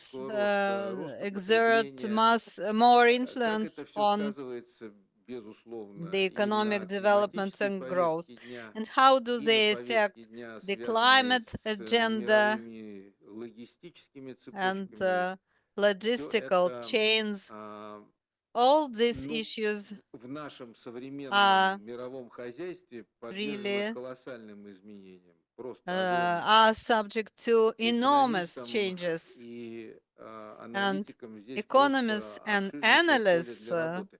Я это have к a тому, lot to do что к такого here. рода идеям я бы относился So с these осторожностью. Прежде ideas, всего, I надо, believe на that мой we взгляд, should treat разбираться all these с such базовыми ideas факторами with и параметрами, caution. иначе можно First легко of all, we have ошибиться и to самим себе же explore the повредить. basic factors and parameters. Другое дело, что, Otherwise, we возвращаясь к той may же теме do BRICS, на harm. But площадке coming BRICS back to the BRICS возникают countries format, формы взаимодействия, there are которые various forms в of других interaction and структурах cooperation либо отсутствуют, arising in либо this frame не that are lacking отформатированы in таким other образом, чтобы это entities. отвечало на конкретные запросы. Вот мы сейчас So we работаем need над to созданием зерновой биржи align BRICS, them in которая such со a way временем, so как мы that they would надеемся, answer the specific превратится в биржу demands. For продовольственных example, товаров. Но это to create, set совсем up не the grains продовольственный commodity OPEC. Это exchange, просто and площадка, it's not которая a позволит foodstuffs or food в OPEC. меньшей It степени would be зависеть от a произвола format, a каких-то других platform трейдеров, that will назовем их так, protect us движимых against зачастую the совсем не экономическими arbitrary мотивами, отнюдь не actions of other интересами содействия traders развитию, а сугубо that политическими, who are политизированными, с interested only плоховским in словом, political подходами для того, чтобы motives, добиваться каких-то своих целей. trying to То who есть pursue their own нужна просто objectives for возможность their own для good. нахождения баланса между спросом и And we need предложением, to find a в balance between идеале supply and таким demand. путем, чтобы And это in an ideal, отвечало, ну, по возможности отвечало this интересам should как meet производителей, the так и interests of поставщиков, both потребителей, producers прошу прощения. and consumers. И что из этого получится, сказать пока What will сложно. be Мы the находимся result, в the начале outcome? пути, It's но difficult надеемся, to что путь не say. We будет are just слишком at the длинным. very beginning of the По крайней path, but мере, we hope интерес that есть. this path will not be too Что-то long. совсем And не испробованное there в are других форматах. some Это things коллективная that платформа have not been энергетических исследований, tested in которую other formats. For поддерживает example, прежде the всего collective наше platform ведомство, of Минэнерго, energetic с участием некоторых studies компаний. and tests Работы, которые там ведутся, supported они by the Ministry постепенно of Energy of расширяются по Russia, охвату, и они and they востребованы uh, среди партнеров. are Это лучшее implementing понимание разного projects рода that изменений, are которые of мы greater наблюдаем. demand on the Вот part of our взрывной рост ожидаемый спроса на partners. So we can электроэнергию, witness an может ли он, этот exponential спрос, быть growth покрыт of за demand счет for совокупности energy? всех факторов, Can it be имеющихся в нашем covered by распоряжении на сегодня, the в том числе, whole разумеется, range of возобновляемых? factors, И означает ли это including ренессанс the renewable традиционной energy? энергетики Whether на it will lead углеводородах? to a Если без этого не renaissance обойтись, of каковы последствия traditional energy для климатической sources, повестки we'll дня? see. Если And how там will it affect the продолжать climate ту же логическую agenda? цепочку, если So if continue the минимизировать same последствия logical для chain, if климатической we повестки дня minimize и the идти по пути там consequences захоронения углекислого газа, ну я не знаю, я for the climate дистантно это and, все for описываю, но example, тем не менее. dispose Что это будет the означать в waste, итоге в bearing плане them, what стоимости will it киловатт-часа mean электроэнергии, for которая the пойдет там на нужды energy price криптомайнинга for или the искусственного интеллекта, ну и все прочее. И вообще, сможет ли искусственный which is интеллект, задав used сам for the себе needs of вопрос, crypto mining сколько or ему нужно artificial энергии, объяснить intelligence. что-то внятное нам Artificial на эту тему? intelligence has В to общем, explain how вот much что energy it will need. такое, на мой взгляд, So this is работа what в we коллективных mean форматах, by the в том collective числе в рамках formats, БРИКС, на including нынешнем in the BRICS at the суперответственном отрезке current level. технологических изменений. Спасибо. Thank you. Спасибо большое, Сергей Алексеевич. Thank you, Уважаемые Sergey коллеги, Alexeyevich. если есть Dear еще какой-то вопрос, colleagues, пожалуйста, if дайте any мне question, знать. please let me know. Мне кажется, But I Сергей think Алексеевич такой Sergey пласт вопросов Alexeyevich, поднял, so которые, he с raised одной стороны, theoretical questions and discussions, and BRICS participate in this, and it's clear that here topics which are from very different spheres, they interrelated to each other, and in the trajectory of the world development which we will live and function in. And we hope it's experts' job to continue. Ну, некоторые ориентиры того, как вообще будет развиваться в этом направлении мир. Спасибо большое, Сергей Алексеевич, за такую, да, за то, что такие ориентиры нам в первом приближении задали. Коллеги, I should switch to English once again, because I had very good news from our organizers that we have now Felani Mtembu with us. Felani, are you here? Do you hear me? Yes, colleagues. Great. Felani, the floor is yours then. Thank you very much, colleagues, and apologies for joining in late. We finished a little bit late for an earlier Youth Day commemoration here in South Africa. There's just a few areas that I'll be sort of touching it on. Based on the broad theme of the session on economic development within the BRICS framework, but locating it particularly within the African context. And I'll just use the guidelines essentially from the concept note, touching on three particular points. The first one is on Africa's sovereign economic development potential. Number two, it's on the prospects for BRICS alternative financial systems. And three, on infrastructure projects in Africa. The first one, when it comes to, I think, ensuring that in terms of BRICS-Africa relations, we are able to maximize on the potential in terms of Africa's economic development potential, is to understand that, of course, the continent continues to be relative, at least geopolitically, well-placed to, if it consolidates a certain degree of strategic autonomy, it is in a position to be able to forge favorable economic and political linkages with various parts of the world without necessarily feeling the need to sort of say that, you know, it aligns with this bloc or that bloc. And so I think that is an important factor in terms of Africa's political and economic potential.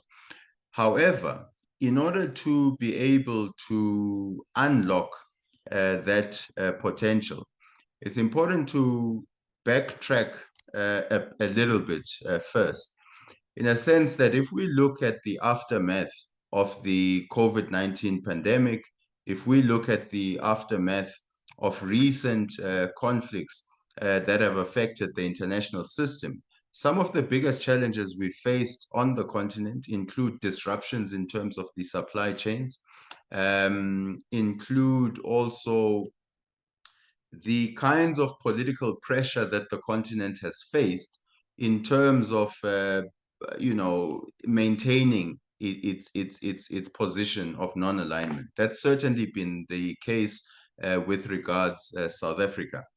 And so if we are able to, or if we are to put ourselves as a continent in a position to exploit the economic potential, it is going to be important to safeguard a relative space of autonomy when it comes to formulating policy, economic development policy especially. This is especially important because if we look at the changing aid landscape, this may provide opportunities for Africa. Of course, there's the downside in terms of saying that many countries in the world in recent years have cut, you know, their development cooperation towards Africa.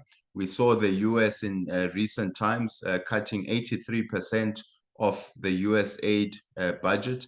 We've seen several European countries also investing more in their military and therefore putting less development cooperation towards Africa. However, I don't think we need to see that completely as a negative. I think this could potentially be some kind of a shock, an external shock that actually moves the continent towards greater self-sustainability, towards greater internal resource mobilization. I mean, if we look, most continue to think of Africa as a net recipient of external capital, when the reality is actually quite different. We continue to be a net exporter of capital.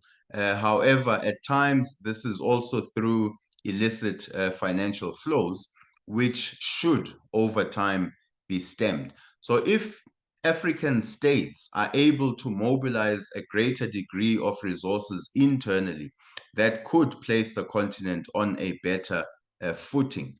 And we've had several discussions, I mean, throughout the year, whether it's related to the G20, BRICS, but also to other areas of economic development. I mean, if we look at just remittances, Africa receives more remittances from its own diaspora than the foreign aid budgets of donor countries. And if we tie that with your illicit financial flows, then I think it is quite clear that a case can be made that there are more resources that can be unlocked to power, Africa's economic development. In the case of South Africa, I think it's also a case of at times moving away from at times relatively conservative economic policy and looking at ways of unlocking other financial means, whether it's pension funds, to power economic infrastructure projects. But there's very important debates to be had around how the continent can achieve a higher degree of sovereignty when it comes to economic policy, but also of strategic autonomy going forward. So certainly the potential is there, but we need to, within the BRICS framework, ensure that the economic interactions are also moving towards empowering the development of regional value chains within the continent. There was mention of critical minerals before. There was mention of Africa's vast natural resources. But if we look at the youth, I mean, today it's Youth Day in South Africa. And if we look at the potential that the youth dividend may offer the continent, this dividend can only be maximized if we are able to ensure that Africa is not only exporting manufacturing jobs, but is actually creating regional value chains closer to the source of extraction, and given its geographic location, is able to access markets both in the east and west, and of course, to the north of the continent. So this is something that definitely has to be utilized. When it comes to alternative financial systems, there's definitely potential there. There's been a sort of long-ranging discussions within the continent of the potential in terms of, I mean, if we look at the BRICS Development Bank and we look at its target of extending 60% of all loans in local currencies by 2026, this is certainly something that feeds into Africa's own strategic priorities, because it addresses a fundamental challenge to Africa's economic development, which is also the cost of finance. Much of the finance that is extended to African countries is denominated in US dollars.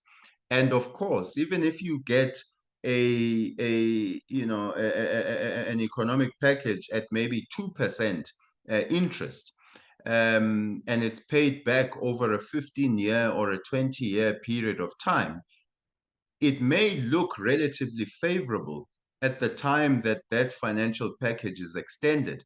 However, over time, if we factor in currency fluctuations, if we factor in changing interest rate dynamics, then over time, the repayment rate for African countries is much higher than, you know, the repayment rate that countries in Europe, in parts of Asia, and in other parts of the world are actually getting.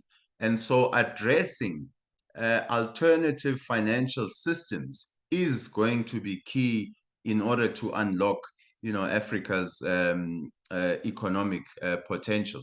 And BRICS certainly has played a catalytic role in that discussion when it comes to alternative financial systems, and certainly the BRICS Development Bank is a key factor. So we have to find, you know, alternative payment systems. Part of that has also been a challenge in terms of the supply chain, supply chain disruptions and so forth. And we've seen that, whether it's the recent wars that we've witnessed, but also the earlier example also of the pandemic. So this is something that is definitely going to be key in terms of unlocking Africa's potential. And the BRICS has to continue to play a role in catalyzing alternative payment systems, but also in addressing essentially the cost of capital, not only you know, for Africa, but for developing countries in general. This also has to factor in how risk is actually calculated. So, you know, when something happens 2,000 kilometers away or 3,000 kilometers away, it is very, you know, it makes little sense to then lump many African countries, you know, in that, and thereby increasing their borrowing rates. And this is what we have seen. I mean, you know, and this has also been admitted by firms around the world who calculate risk. And it's quite clear that the manner in which risk is calculated for Africa has the adverse potential of actually increasing the cost of capital for the continent. So this is also an important area to address. Lastly, in terms of infrastructure, this is absolutely key. I mean, if we think that if we just think about the various summits that are held between Africa and Africa's strategic partners, it could be, you know, it could be the Russia-Africa Summit, it could be the China-Africa Summit through the Forum on China-Africa Cooperation, it could be whether it's Turkey, Africa, South Korea, Africa, India, Africa, US, Africa, EU, Africa, all these various summit platforms. What becomes important going forward is to focus, at least at that space, to focus less on the bilateral or national infrastructure projects, but to veer the attention more to cross-border infrastructure projects. Now, that does not mean that there is no space for bilateral agreements that focus on infrastructure projects.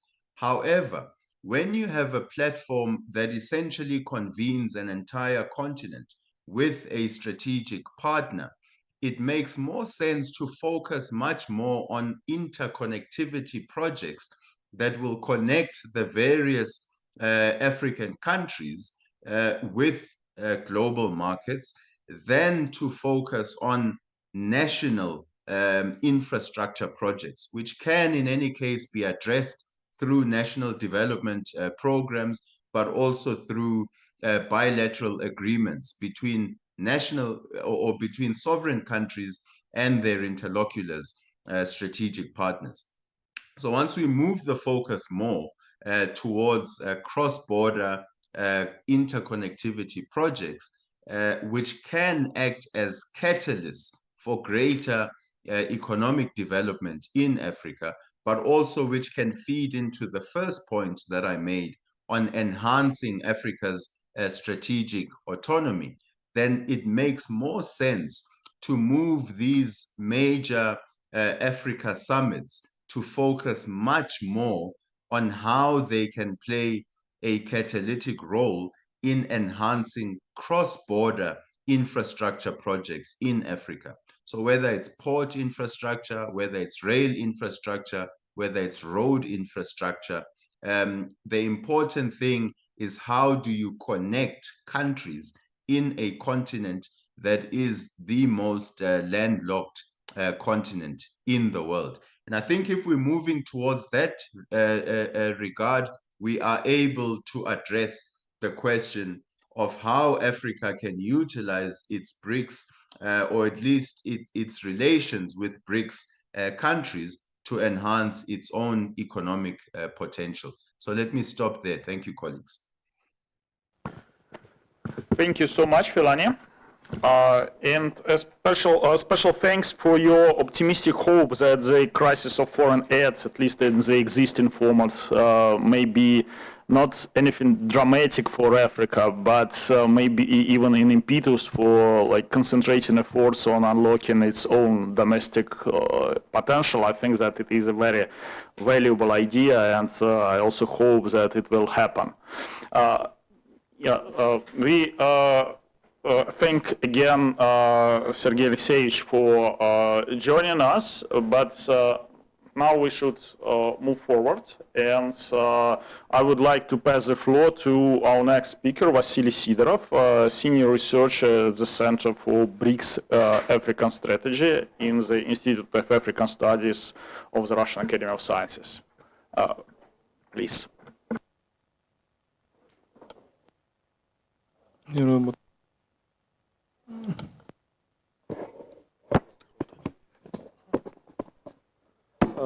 Okay. Hello. Thank you very much for giving the floor to me. So I would like to talk a little bit about economic development of South Africa within BRICS. I think I will try to be short since we don't have perhaps too much time left. And so if we look at South Africa and South African economy, obviously it is the largest economy.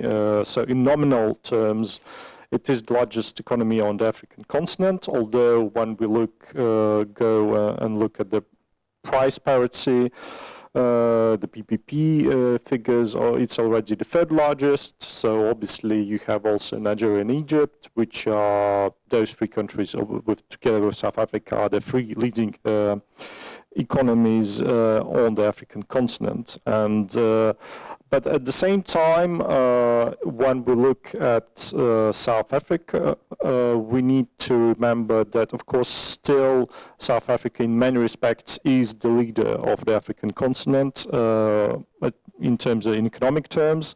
So, for example, we are talking about nearly half, well, actually about half of all electricity production in sub-Saharan Africa is produced in South Africa. And also, I think another important factor which I think some of the speakers have touched upon in some other topics is, of course, the role of the South African financial sector, which is pretty large. I mean, for example, 3 out of 5 largest banks in Africa by capitalization are South African.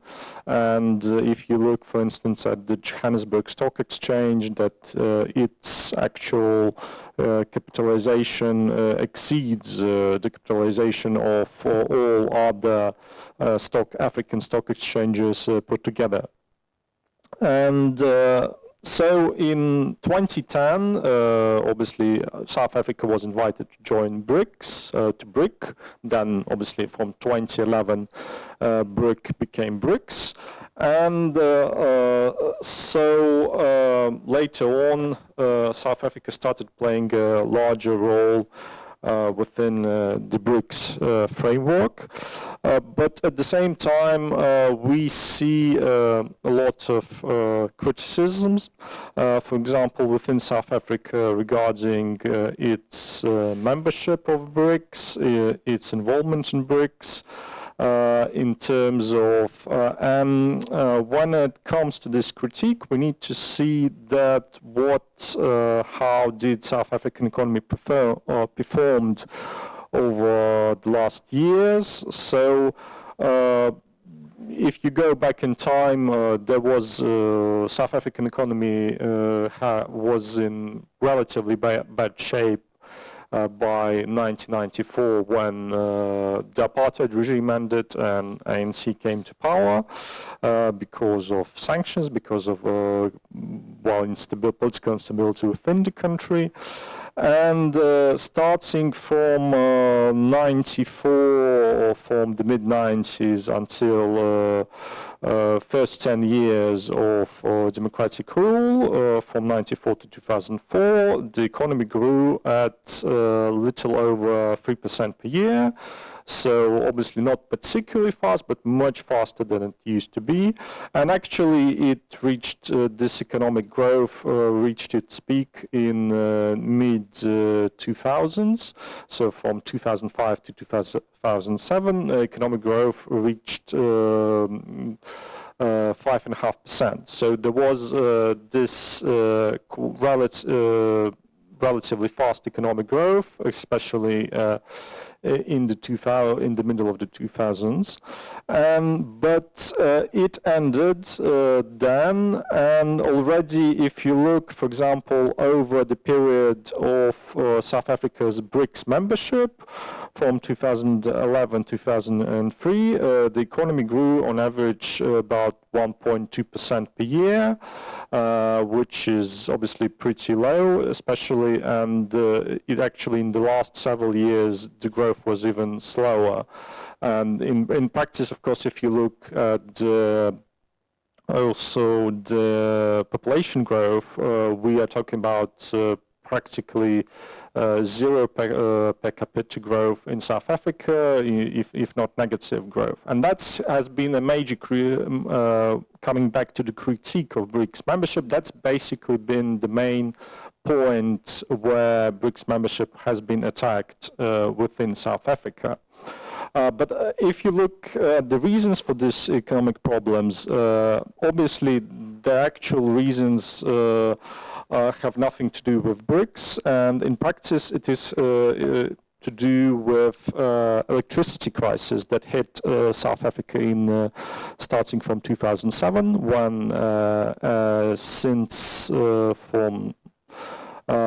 since that time, South Africa has faced a problem of the lack of electricity, and these problems are continuing to this day, even though over the last, really just over the last year, the situation has somewhat stabilized, and things are now better than they used to be. I mean, obviously, generally speaking, but still, so in that respect, actually,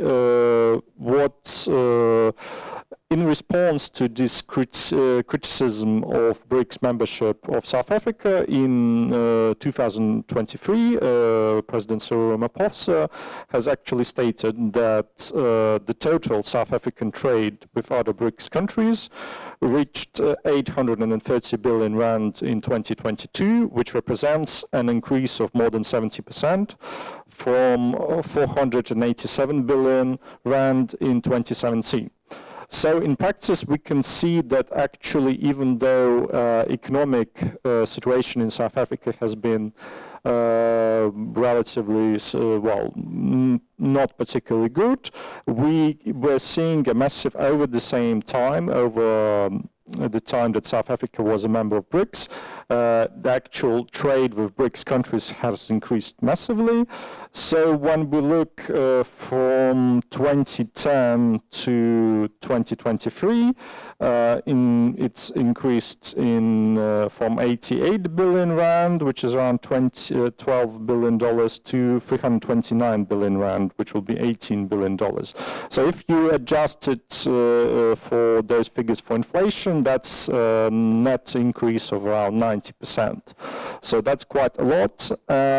Of course, the main problem with these figures is that primarily it's been around most of that trade, although slightly most of that trade has been with China, but still, obviously, we were seeing increase in trade with other BRICS member states as well.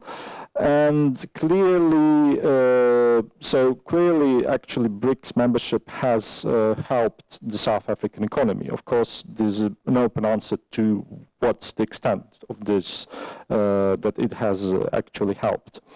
But looking also at not just a trade, but at actual what's the involvement of South Africa in BRICS in practical terms, in practical economic terms and investment terms. Of course, we have to look at the membership of South Africa in the New Development Bank, where it has a substantial share of its shares in the NDB, so about almost 20%. So it has decreased obviously a little bit, and it's actually important to note that in 2017,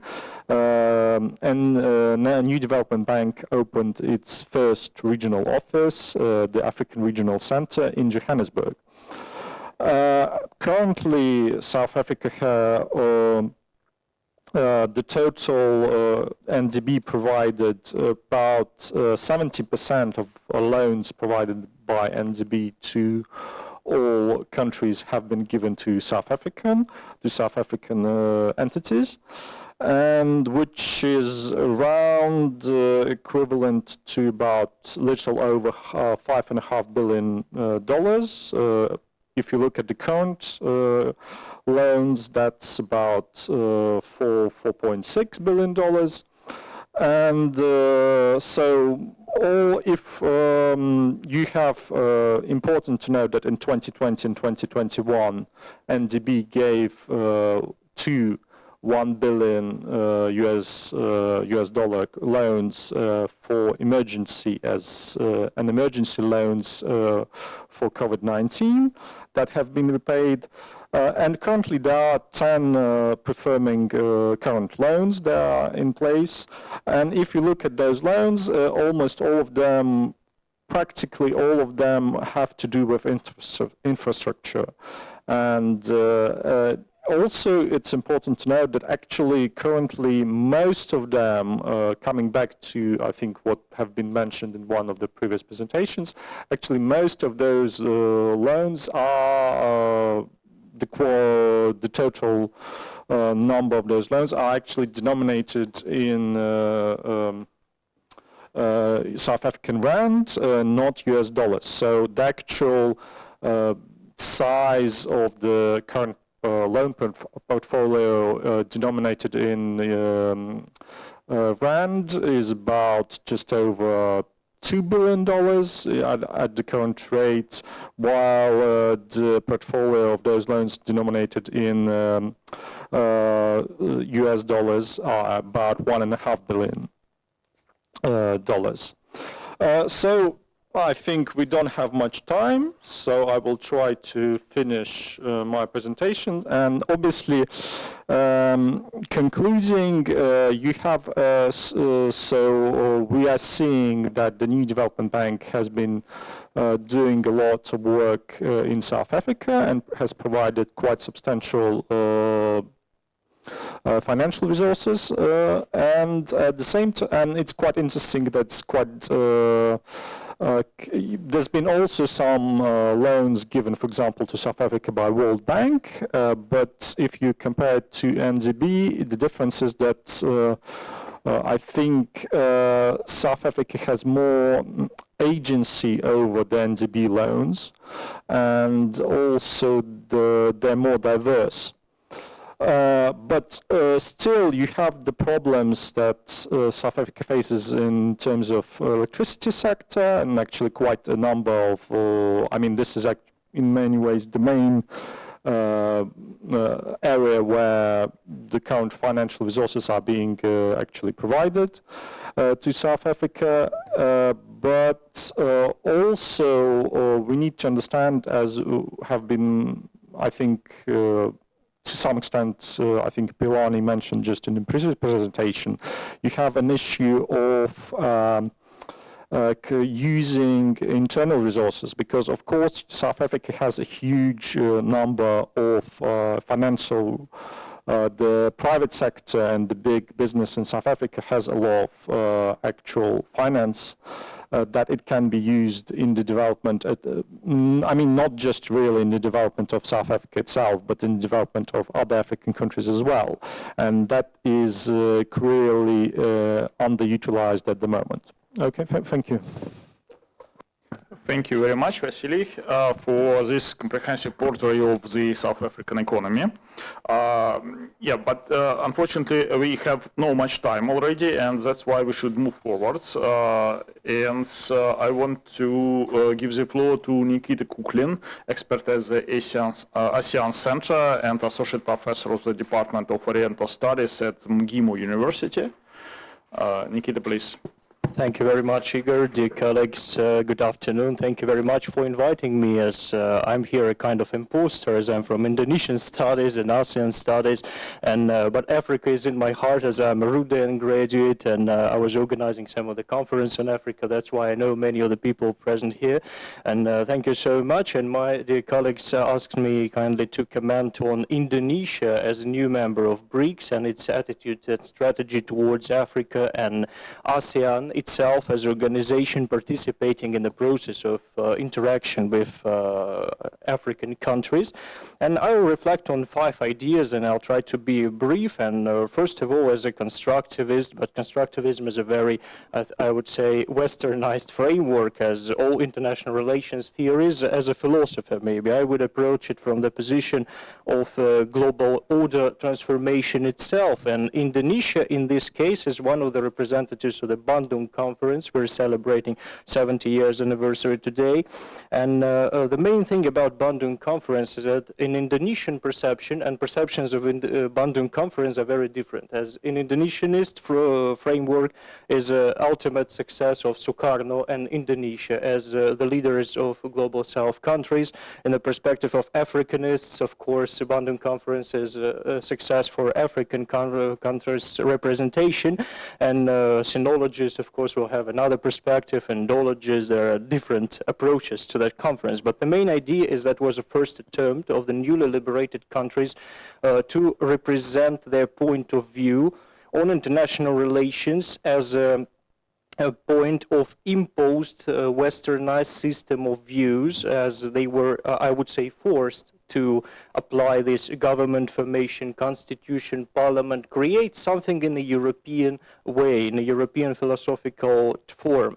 As, for example, in Southeast Asia, there was a form of a state mandala, you know, with the indirect influence from the power center towards its vassals, but not in the terms of direct relations between these actors, but indirect relations based on culture, religion, and some of the philosophical religious traditions. And there are many unique forms of government in the world, of course. But from that perspective, it was a first attempt to say that we need to overcome Hobbesian or Machiavellian perspective on international relations. And that's the first thing that's still very alive in Indonesian strategy towards countries of the global South. And that's the idea that European countries or America or some other representatives of the West, they cannot understand that many of the problems can be solved based on consensus, based on a discussion and a kind of respect to different parties in the negotiations. And many of the Indonesian experts now, they say that it's a reflection of the Cold War period. They think these countries from the West, they think on a way of the Cold War perspective, and they still divide the world in a dualism of opponents and allies. And that's not the way how Indonesia approaches. As you know, Indonesia, neutral country. They following the idea of free and active, independent foreign policy. That means they're actively participating everywhere, but staying neutral. And of course, they're following their national interests. Indonesia is, to some extent, the United States of Southeast Asia, as they have a dilemma of isolation versus international active participation in the world events. And another thing, after the joining of Indonesia as a full-fledged BRICS member, is overcoming of these stereotypes of the Westphalian system itself, and maybe implementation of ASEAN principles elaborated by Indonesia as one of the members. You know, Indonesia representing this philosophy of mufakat and musyawarah as a consensus and deliberation, which is a core element of ASEAN consensus. And they're trying to implement and reflect on BRICS as a platform for multiplication of Indonesian efforts to change the world system, the system of mind, system of worldview on that. Another thing, as ASEAN country, of course, Indonesia as a new member of BRICS, perceiving BRICS as a platform, of course, but the main question for Indonesia is institutionalization, future institutionalization of BRICS, as ASEAN, you know, is a very institutionalized organization with many of the mechanisms, more than 100 now, medium level, low level mechanisms, high level mechanisms, which are aimed at the cooperation with dialogue partners, which are all major countries in the world who are dialogue partners of ASEAN. And that's why Indonesia is interested in institutionalization, but at another point, they are also interested in following the idea of BRICS as a free movement, open to everyone without any strict rules, as it's very important for neutral foreign policy of this country.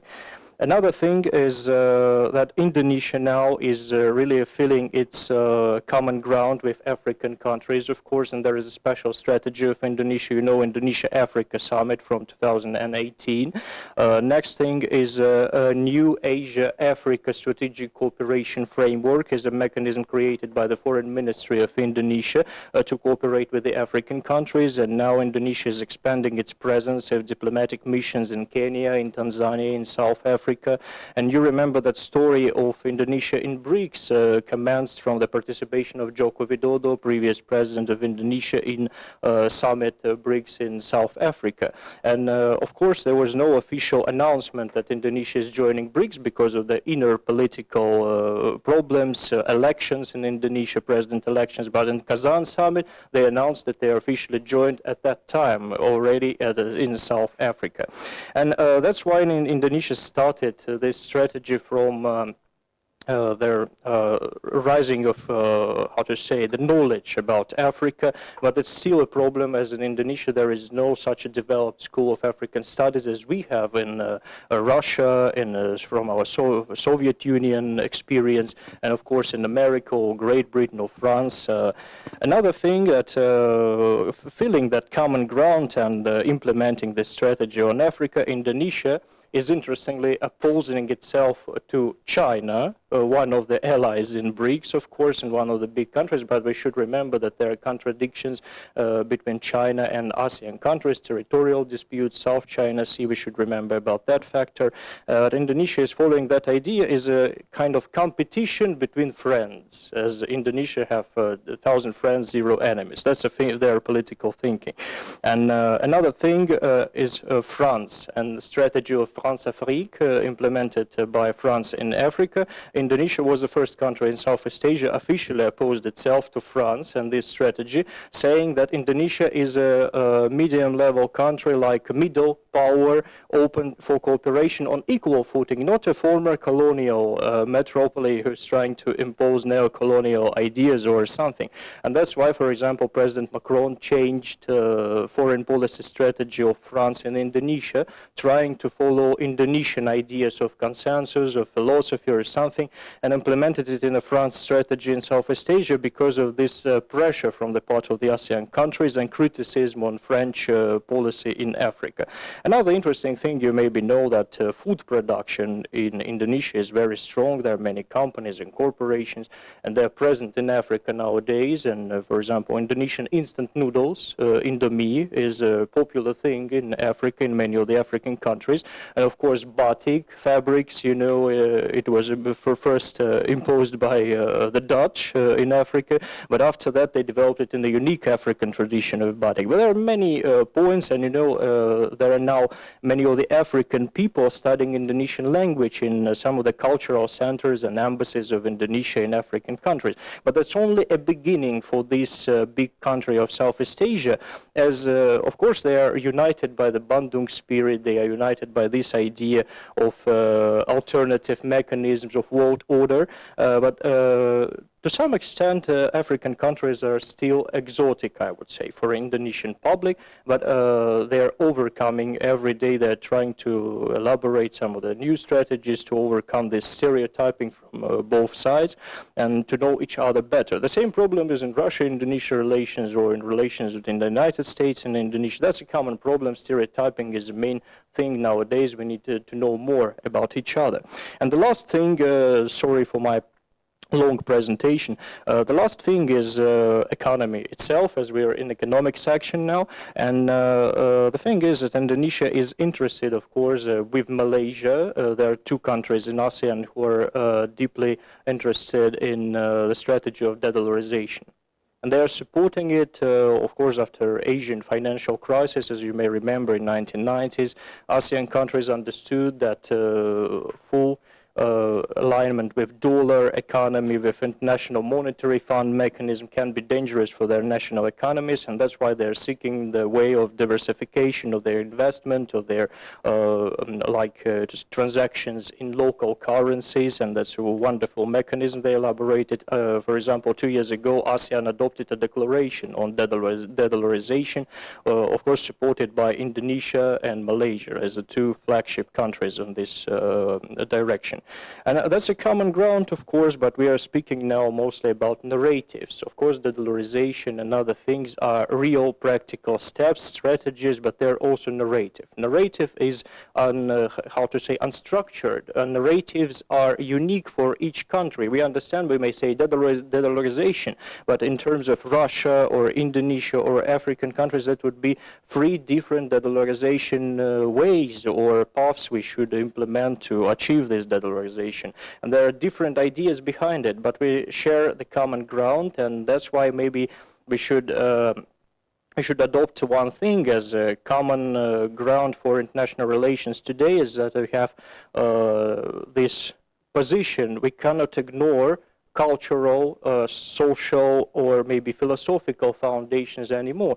I would play a role of maybe Fukuyama in international relations, and I'd say that the century of classical realism is over. We cannot measure national economies or national policies or foreign policy only in economic figures, in number of tanks, in number of missiles we have, or something in the military or economic sphere as in the Cold War period. Now we have to consider national ideologies, philosophies, narratives, and there's a good platform to collaborate with each other. Thank you very much. Thank you very much, Nikita, and special thanks for raising the important question of how to convert our narratives which are more or less similar, and we see that the narratives in Indonesia, many of them are similar to what we discussed in the context of Africa. So how to convert the more or less similar narratives to some more concrete strategy, how to implement these narratives, and how to convert them to institutions, initiatives, and new mechanisms of development and cooperation. Thanks a lot. We have the last but not the least speaker of our session, Всеволод Sviridov, who is a Deputy Director of the Center for African Studies at High School of Economics. But I should clarify whether he is now with us. Cyril is absent. Then we have now our last speaker, yeah, we are actually, the time of our session is already over, unfortunately, but I should say that for this nearly 2 hours, less than 2 hours, we succeed tremendously, I think. We succeeded to cover so many the positions of so many countries. Some of them are even outside Africa. So we discussed Egypt, we discussed South Africa, we discussed Indonesia even.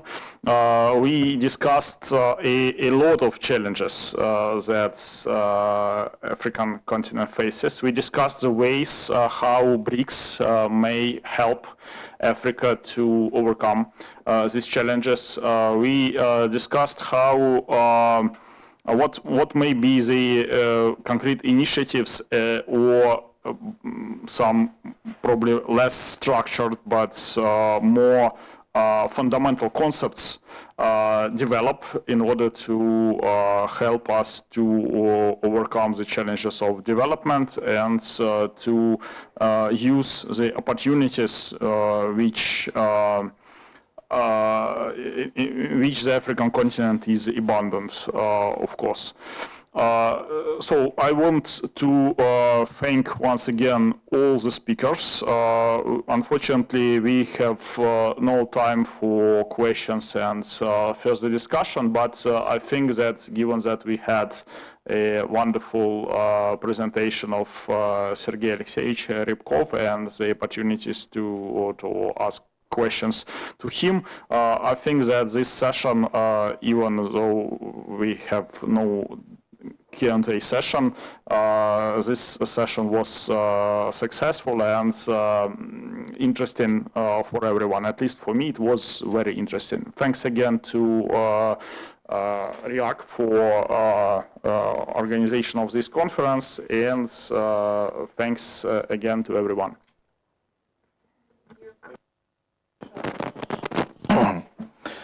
Good afternoon, honorable conference participants. Good afternoon, honorable participants of our session. Our third session of this conference is devoted to humanitarian issues and prospects for cooperation between BRICS countries and African countries in the field of humanitarian policy. Today we will discuss the possibilities of integrating African BRICS member countries into the existing scientific and educational cooperation between the countries of the bloc. It is also planned to discuss during the session the BRICS humanitarian projects in Africa and the potential of the emergence of new projects and their development. And during our discussion, we will discuss our other humanitarian issues regarding BRICS and Africa. And before we start, I would like to outline the plan for our discussion during the session. First, I suppose to listen the speakers' speeches. Please speak for no more than 10 minutes. And second, after the speaker speeches, I propose to move on to a free discussion. If there are no objections, I propose to move on to the speakers, and I would like to pass the floor to Sofia Zamesina, a junior researcher at Center for BRICS African Strategy of Africa, Institute of Africa of the Russian Academy of Sciences. Sofia, the floor is yours. Okay. Okay, good afternoon.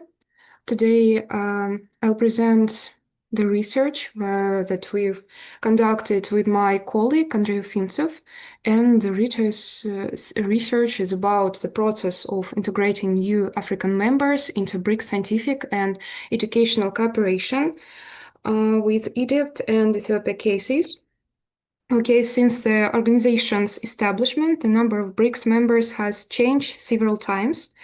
And the first expansion occurred when South Africa joined the Club of Nations, and the second expansion took place on January the 1st last year, when 4 more countries joined.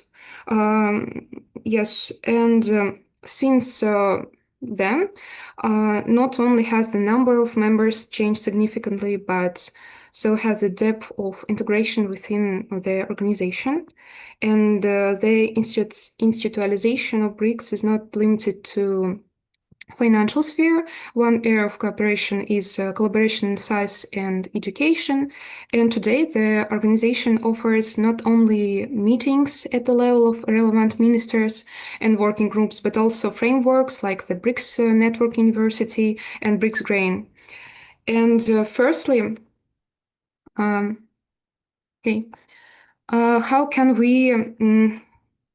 can scientific cooperation be assessed? The most common approach is bibliometric analysis, which helps reveal the structure and dynamics of research collaborations. And the second chart on slide shows the share of joint publication among BRICS countries, with South Africa leading. However, the primary scientific partner for BRICS nations remains the United States, reflecting both global scientific and research preferences. And collaboration among scientists can also be heightened by different specializations among member states. For example, Russia excels in the exact sciences, while Brazil focuses on medicine, and so on. And the development of BRICS academic cooperation can be divided into three main stages. The first stage was marked by the joint statement following the first BRICS summit, which expressed the intention to promote cooperation among BRICS countries in science, education, and joint research. The second stage was the joint statement from the Sanya Business Forum in China, which solidified key areas of scientific and technological cooperation within BRICS.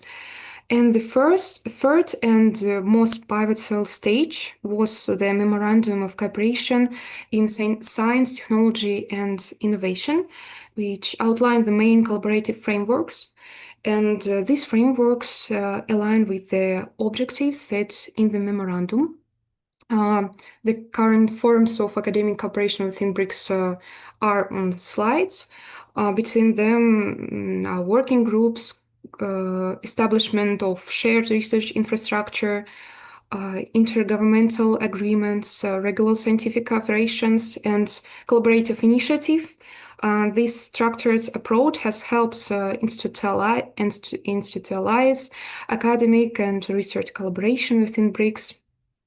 And in the next slide, you can see country-specific analysis of education development in Egypt and Ethiopia. And a comparative analysis reveals significant disparities between Egypt and Ethiopia in key indicators such as GDP per capita, R&D expenditure, and average year of schooling.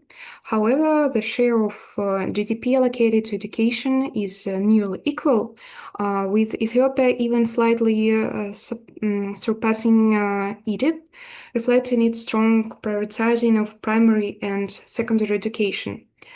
The two countries pursue distinct education strategies.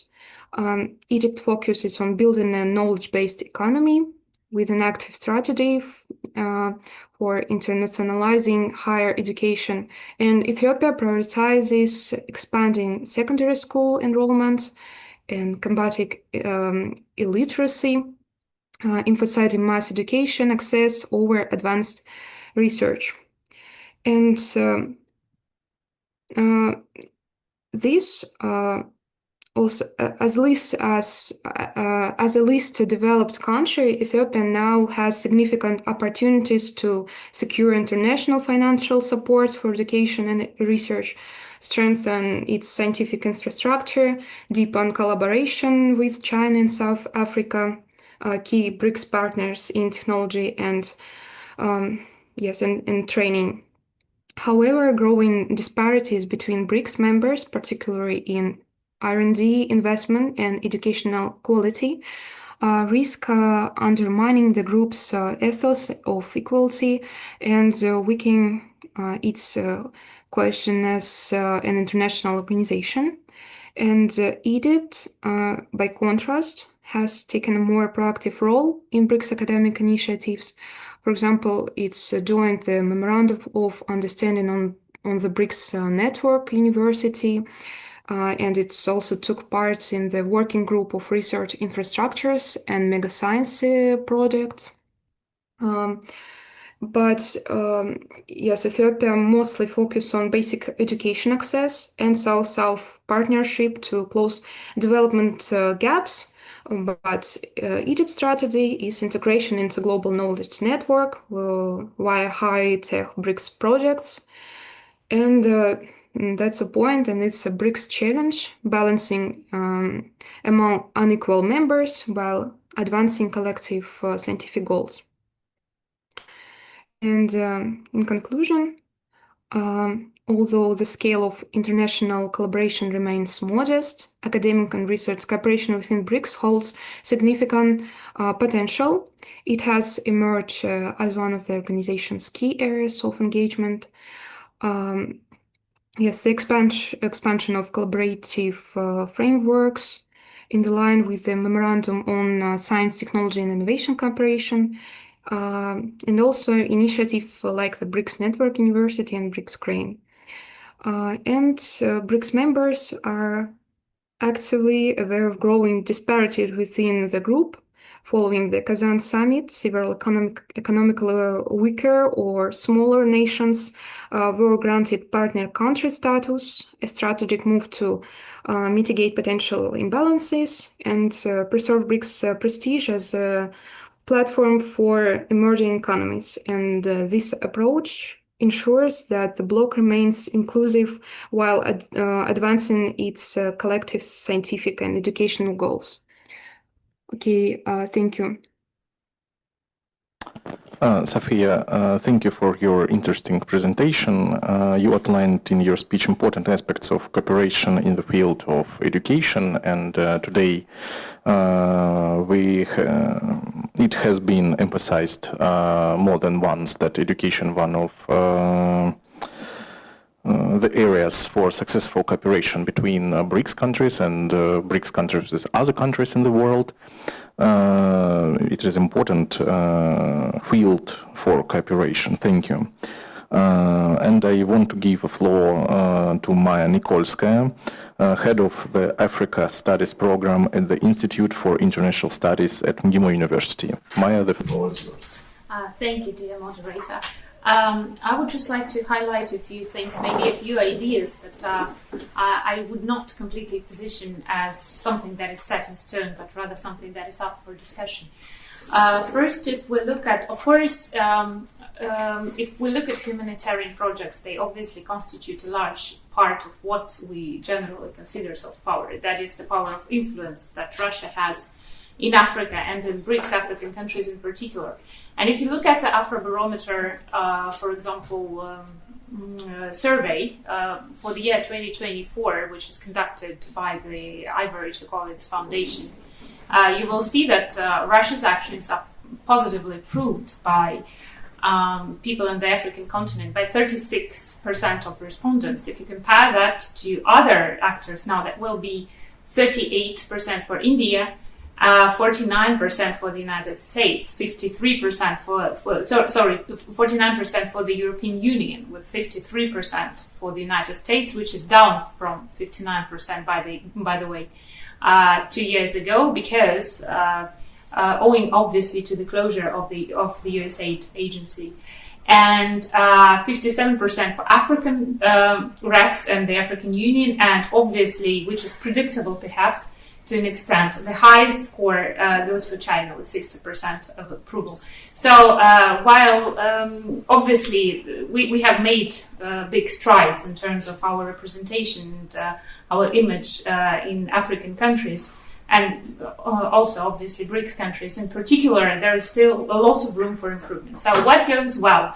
According to our assessment, is obviously the neo-colonial, or rather anti-neo-colonial narrative, and one of solidarity and equality that appeals very much to the hearts and minds of the African audiences. And Russia, to a large extent, is viewed as one of the informal leaders of the world majority. And we spoke in the previous session that It is a very good term that encompasses not only the countries of the global south, but also other countries that seem to sympathize perhaps, or that like to align themselves with the world majority, with the position of Russia, Africa, and other like-minded countries. Then another thing is, now again, contradictory as it may sound, is the activities of the Russian PMCs that built a certain image of Russia being one similar to the one of Robin Hood, if we can put it this way, in Africa. There's someone who is someone who looks like other people in the global north, someone who takes away from the rich but gives it to the ones who are less well off than the rich people. And this is again this is something that appeals very much to the African core values of equality, of that is supposed to be there in society, in economic terms and others. But also summit diplomacy has been particularly successful with the events of 2019, 2023 and 2024. I'm speaking in particular of the Ministerial Conference. Now Russia's influence, if we can, the word soft power is very dubious. I know that a lot of people dislike it for various reasons, a lot of people in academia and the expert community. But still, Russian influence then is channeled through multiple ways on the continent. First, of course, in no particular order of importance, I would mention the Russian Orthodox Church, which is very widely present these days on the continent. Then, of course, very importantly, Russian educational projects in Africa, and there is an intention to open the offices of Russian universities in various African countries. But of course, most importantly, I would say the Russian houses across the continent. And this is an interesting point here, because the word Russian houses as a phrase does not exist anywhere in Russian legislation. This is an all-encompassing term, just for matters of clarification, that brings together the offices for Rossotruinichestvo, which is the Russian Federal Agency for cooperation with compatriots, for educational humanitarian projects abroad and others. Then there are so-called partner Russian houses that have a partnership agreement by definition with Rossotruinichestvo, but that can be any organization, whether that be Russian or non-Russian, African organizations, some club of like-minded people, whatever, as long as they register with the Rossotruinichestvo, they find they use the symbols, the official national symbols of Russia. And there are so-called information partners. So this gives Russia a lot of flexibility in carrying out its policy in Africa. Now, what can be proved? Some of the things that I want to structure it this way: things that are going well, things that can be improved, and things that should be added, in my view, to the menu that is already there. So, what can be improved is, of course, the educational projects themselves. We need to, and I mean, because my research program is called Russia's Focus on Africa, but it is to a large extent about Russia's national interest. So what is in Russia's national interest right now, exactly in Africa, is two things. One, it's about educating people that will be able to work with Russia and that will be able to cooperate with Russia in the future. The other thing is educating something is off with the mic. Thank you. Давайте. Спасибо. Now, the other thing is training African professionals whose participation in various collaborative projects will be beneficial for Russian economy as well. And here I'm talking in particular about training professionals for the nuclear industry, for example, for digital projects in Africa, for agricultural projects, and in terms of technology transfer. So for that, we need to carry out a program, like a full cycle program, where, for example, a person from Egypt gets education 1 year, 2 years, additional qualifications for Rosatom, that then works at Al-Dabaa, the nuclear power plant that is about to be launched on a full-scale basis, and this should become the norm. So this is one track, and the other track is what we have just discussed, and in particular, we at MGIMO, together with the Gorchakov Fund, have been working in that direction when we provide internships for outstanding African experts in international relations and political science who come to Russia for a 6-week duration. They do an internship here. They go to the foreign ministry. They do a lot of an extensive educational module, and they leave Russia with a certain idea already, which is more or less usually is actually quite favorable impression.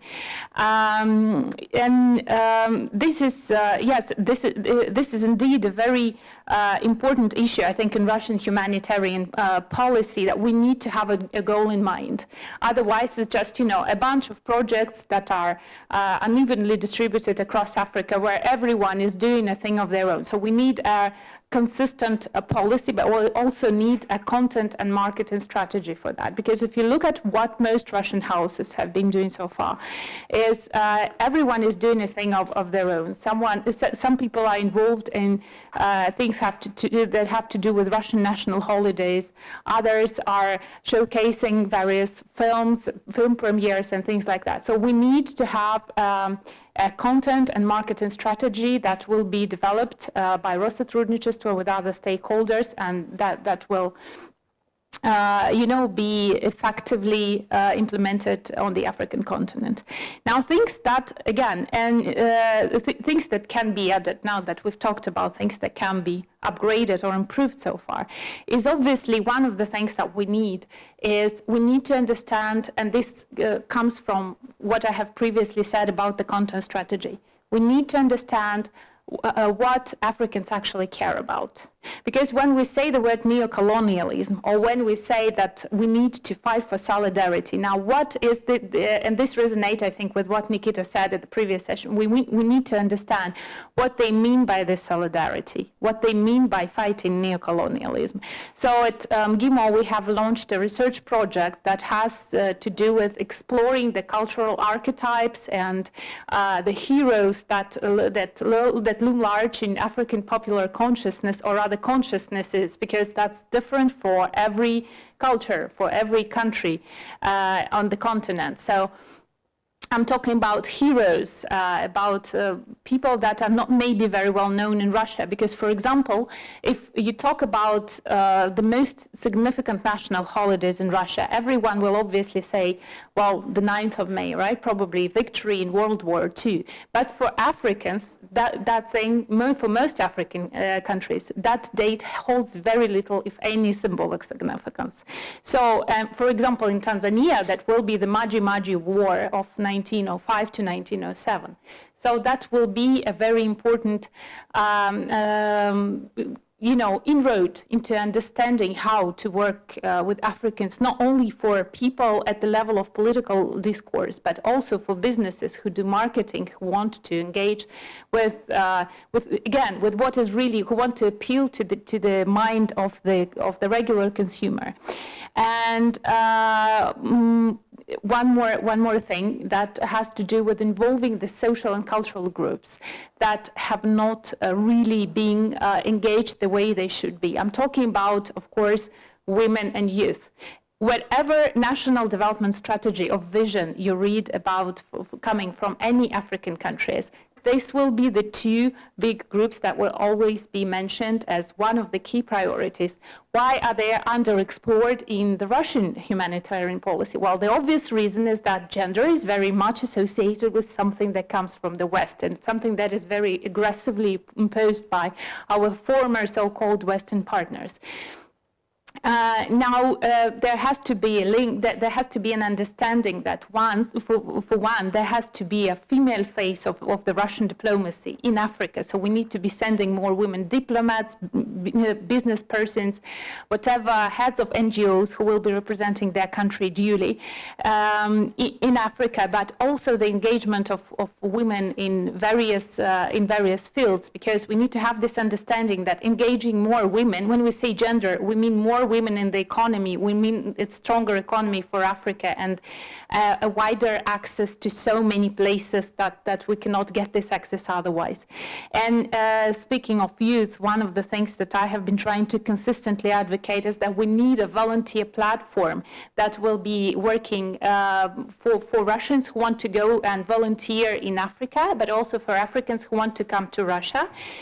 Something that, I don't know if this rings any bell, there is a thing that's called Volunteer HQ, where anyone can, can buy a ticket, go to, I don't know, Morocco for 2 weeks for just $500. Their accommodation and meals will be covered, and they just have to pay for their travel ticket. But in essence, that gives you so much access to the local cultures, and that helps integrate the Russians and the Africans on the ground, because this is something that the Chinese are very known for. They have a very good grassroots understanding of the people, and this is how they got into the continent in the first place. Now, my final point, something that we should be working on in terms of humanitarian projects, is of course military medicine, because this is something that we are very good at. Russians have some of the strongest military medicine, as a field in our healthcare. And by the way, of all the countries in the world, South Africa is also yet another country that also has military medicine as an allocated field of healthcare. That means that we have universities that teach military doctors, that teach people how to work in conflicts. And given Russia's recent experience, if I can put it this way, we know that there are a lot of doctors and other medical personnel that will be aware of how to work in Africa. So maybe it is time we set up a new NGO, or maybe we call it some other way, because again, so many people in the Russian academic community are allergic to the word NGO. But with so much presence that we have by the ICC, by the doctors, the Doctors Without Borders, by AMREF, by Care International, and so many other NGOs, many of which are, by the way, purely Western. Maybe it's high time we did something for Africa that we really know how to go about it, and we would really improve the condition of the people in conflict areas. And maybe we could bring that together with the experience that we have in conflict management in that area. So I'm talking about Sahel and other countries in particular. So all of this should create a synergy of Russian presence in the continent, so that we can be proactive in what we know better and where we can do more. Thank you. Thank you very much. Really interesting presentation. You covered a lot of aspects of our humanitarian policy and our soft power. And we're short of time, unfortunately, but I will give a short comment. I had several years ago discussion with some, I think now they are former African diplomats, and I asked them directly, what do you think about a Soviet legacy, diplomatic and non-diplomatic legacy for Africa in general, not for your country, but in general? And of course they said that neocolonialism, because we fight against the colonial policies of Great Britain, France, and other countries. And then 2 points that you mentioned is education and medicine. They remember that Soviet Union built a lot of schools and a lot of hospitals in their countries, and they really think that and these moments, education and medicine, still with the help of Soviet legacy, we still had some influence on Africans. I mean, in general, not in particular country.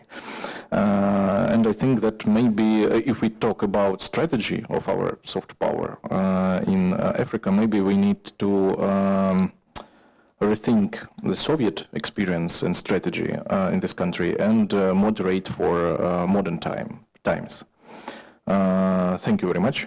And I want to give floor to Tamara Andreeva, junior researcher at the Center of the BRICS African Strategy. at the Institute of Africa of Russian Academy of Science. Tamara, the floor is yours. Thank you. Does it work? Thanks. So I will continue almost the same topic that Maya already mentioned about women and their rights and the problems that they face in African BRICS countries, or I would even say that in all of the countries of the world, because this problem is quite universal and it needs the same decisions made all over the world. It's absolutely the same for every country, and even the statistics, they are really similar, lie somewhere in the same category, and we see that even Russia, with its Soviet legacy, still faces serious problems with women's rights and the equality. And I wanted to talk about economy a little bit, and not about just women working, but women not being seen working and not being thought of being like of their labor at home, their unpaid labor, which happens to every one of us almost every day, and no one really counts it. It's not in the GDP, and it's not counted in the official statistics. And however, no society can work without it.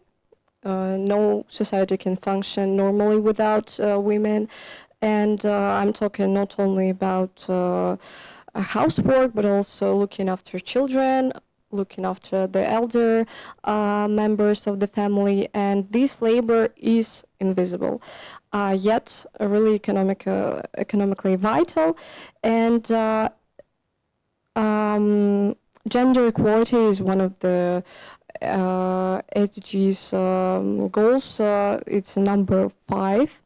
And yet there is some progress in every country, even in African ones.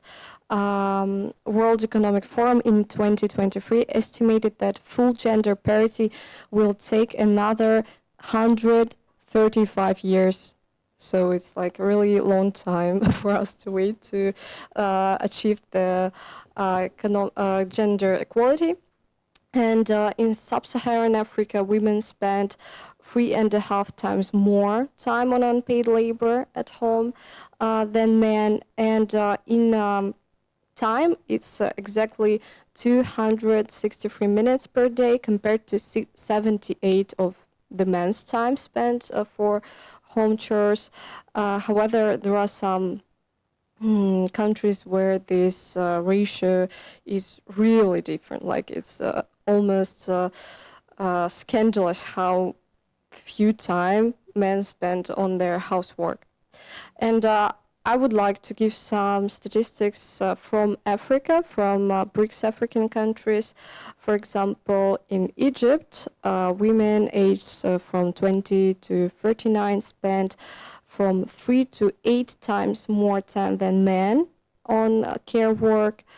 And all over the Africa, unpaid labor begins really early in life. We can see this gap between boys and girls starting from really early age, like 5 years already. Girls help their moms more than boys do.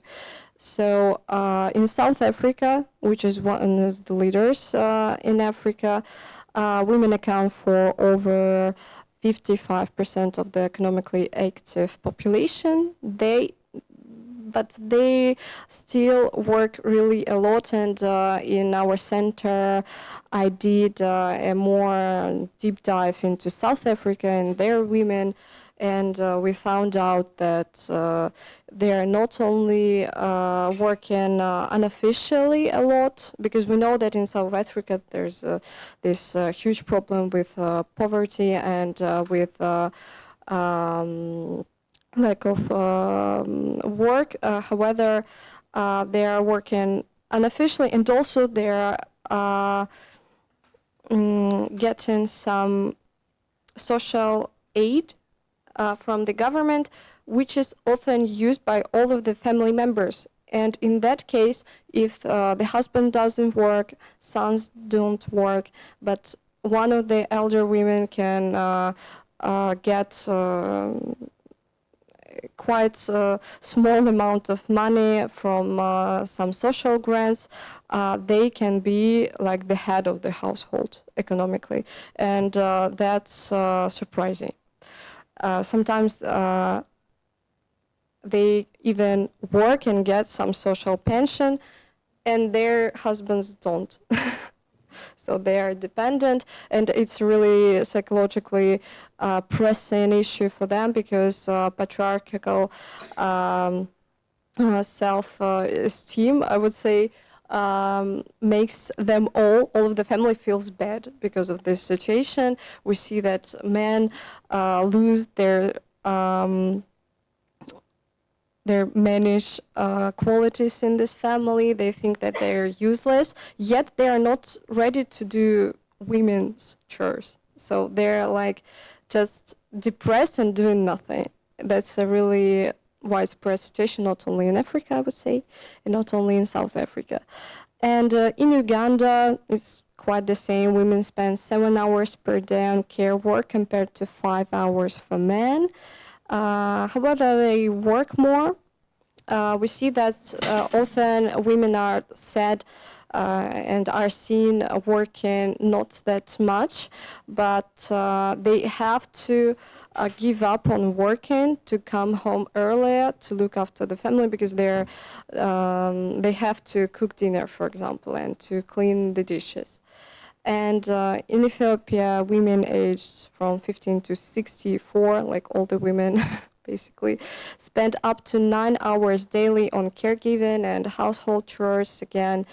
And here I wanted to stress that, again, it's the universal problem, not only in Ethiopia, that women, their chores do not disappear when their children are grown.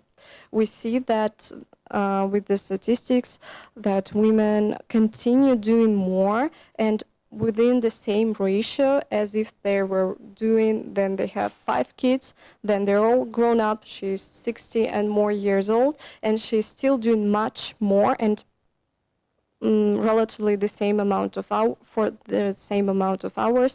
than her husband. So nothing changes for them with time. And in Nigeria, I also looked up at some anthropological interviews with the women there, and there we're talking really negatively about the gender norms and about unequal care burdens, and that this is exactly the problem that prevents them from entering the formal workforce, also gaining education and securing their income. So I could talk like for hours and give a lot of statistics, because we are doing a really vast research in Gimo with Sofia Ribrey, and we are finding out many negative and really disappointing statistics, which shock us every day. But I would like to sum up a little. So women spend up to 25% more of their time on unpaid labor, while men from 2 to 9% of their time. And this imbalance leads to lower labor force participation, general disappointment, I would say, segregation into low-paid professions, chronic stress, reduced investments coming from women, and etc. But we are talking about BRICS. Like, what did BRICS do for that? We know that BRICS is known for talking about women and writing in their declarations about them, but there's few of events that really covers women's problems, even though there are some forums and alliances, for example, BRICS Women's business alliance, they have startup contests. It's all about economics, by the way, about investments, about business, and digital economy.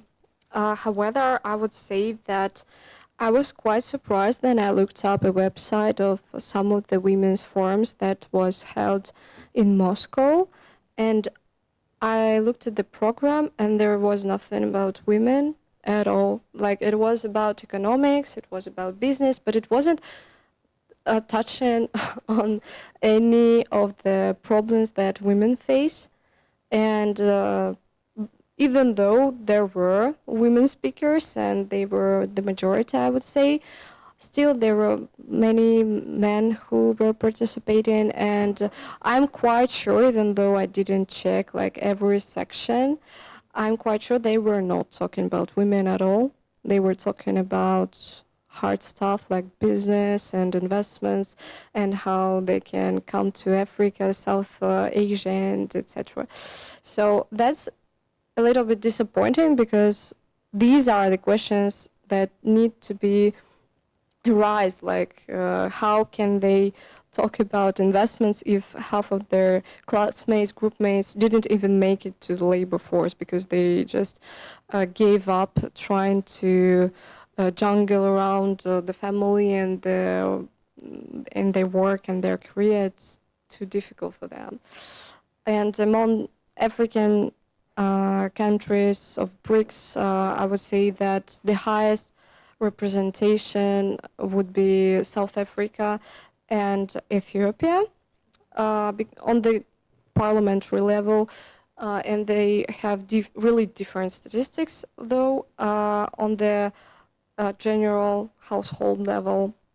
But still, I would say that these are the leaders when we talk about gender equality in BRICS.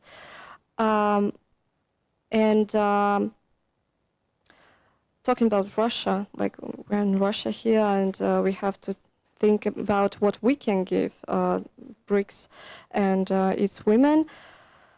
That's really difficult because it all comes to the money issue, but when it was the Soviet times, I looked up some of the initiatives of that time, and it was really interesting that there were some separate educational grants dedicated to women only. And for example, in Mali, they were quite interested in this initiative, and there were women who came to Russian universities and had the opportunity to get education, even though that's really strictly, kind of strictly Muslim society. And I would say that these are the initiatives that we have to revive, like to make the emphasis on the women's rights.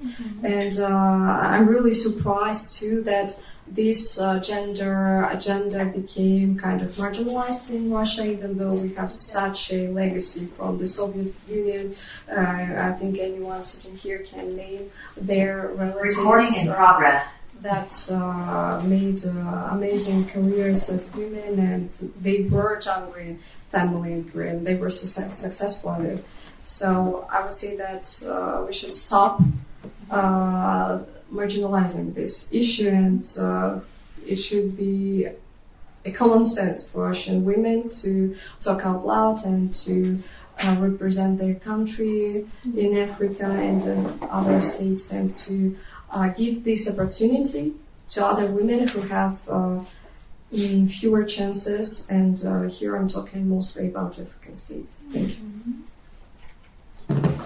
Thank you, Tamara, for your presentation connected with important topic with gender equality, and we shed of time, but I think first of all it's the problem of psychological aspects for societies, patriarchal societies like in Africa, and it's okay, I think, for now, but we know that a lot of countries after in the process of decolonization built on socialist ideas of equality, of equal opportunities for men and women, and I think that African countries, African communities, and men and women in Africa would be equal in recent years, some years. Thank you. And I want to give, we've got only 20 minutes, unfortunately, and I give a floor to Anna Velika, a senior researcher at the Group of Peace and Conflict Studies, Primakov National Research Institute of World Economy and International Relations of the Russian Academy of Sciences.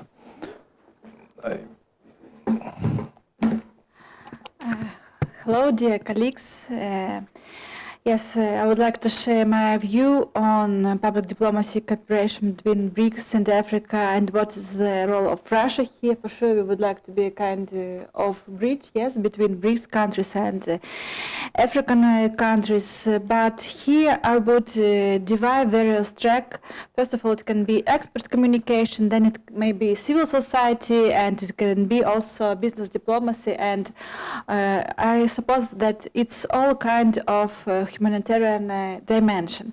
Even about women's leadership, for sure there are a lot of African leaders, and we may talk not only about gender equality, but we may talk about women leadership in the sphere of science, of business, in politics, and so we may host here various conferences on this sphere, even for example Russian African women in science, something like that. But the problem is who oversees cooperation between Russia and BRICS and Africa. Is it presidential cooperation, administration? If we talk about public diplomacy initiatives, for sure, independents like Roscongress, they are overseen by the highest authorities, by MPA, and special guests are invited, and there are funds for it. But if we are talking about grassroots initiatives, so then working in this sphere for 20 years, I suppose that now it's our goodwill initiatives that work, and we are doing a lot, but we should unite all our efforts for the sake of our country, for the sake of our own self-realization and things like that, because all these events on the one hand they are costly, but on the other hand they are needed, and sometimes it's hard to describe to your authorities in the Academy of Science why do you not write an article, but instead of it are hosting some Russian African civil society event. Yes, but we combine it, we can, like, especially as women, we may do everything together at one time. So I suppose that we should launch more such initiatives. And for sure, field studies are very needed, not only for scholars, but also for students as well. Here, educational dimension was mentioned, but unfortunately, we should be honest enough to say that BRICS University, diplomatically speaking, is not working very successfully in the sphere, and it's not what unites all BRICS countries and, for example, African continent. Here we should also say about perceptions and misperceptions and how they work. Maya was mentioning the Afro-barometer, but how a lot of Russian journalists representing official media work in African countries? Yes, very, very few. But also it goes the other way around. And then we are witnessing some in journals about Russia, like The Economist cover, yes, image of Russia, it's demonized. And as for Africa, we know almost nothing, especially maybe we scholars may know, but ordinary people, they know nothing. There are no positive media topics. So it's the question of huge importance. So here we've been talking about podcasts, so it may be, we may start from some civil diplomacy, from some grassroots initiatives. For example, on the previous year in in the Civic Chamber, we were hosting a Russian African event headed by Vladimir Rogov, head of territorial Territorial Sovereignty Council of Civic Chamber. So hopefully Russian civil society is also moving towards the African continent, and we could think about maybe sports diplomacy initiatives like football moms, something like that, what is needed. And as for cultural diplomacy, unfortunately, maybe we know names like Pushkin, but maybe it may work in Ethiopia, yes, but it's not enough. We should be up to date. For example, at MGIMO, my student was having wonderful work, the best thesis work on cultural and museum diplomacy. The best work was on medical diplomacy. So we should be proactive and we should study what target audience needs from us and what, especially what young audience needs from us badly. It's not to learn Russian language to read Pushkin and Dostoevsky, but they need it to work in Roscongress or in Rosatom structures. But the problem is that foreigners may not work in such structures because of the questions of secretly and confidentiality and things like that, but they receive Russian diploma, and what's next?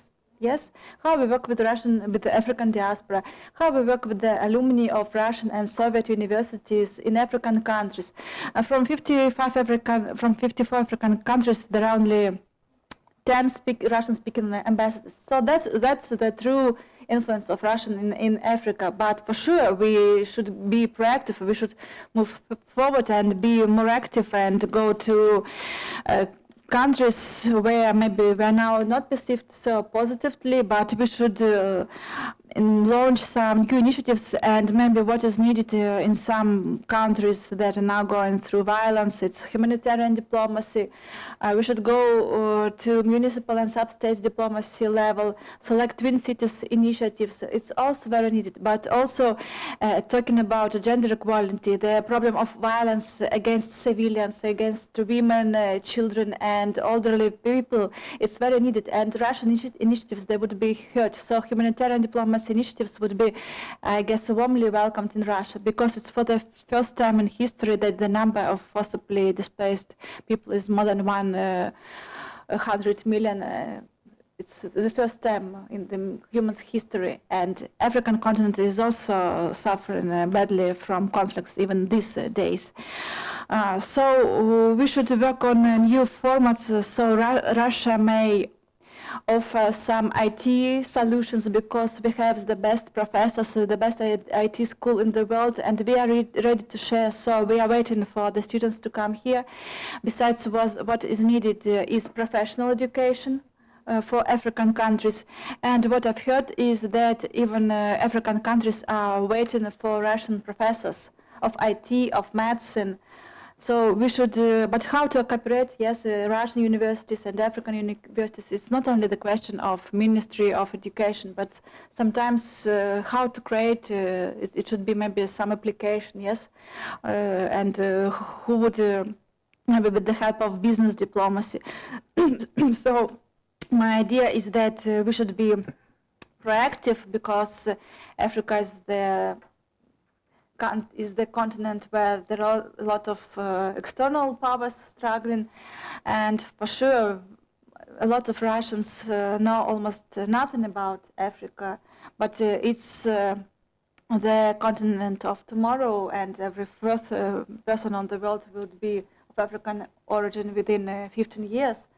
So we should think about how to use humanitarian diplomacy initiatives to know each other better, and the role of science diplomacy and of us as of expert community is huge in this sphere. Thank you so much, and thanks to RIAC and to Institute of Africa for hosting this conference. Thank you so much. Thank you, Anna.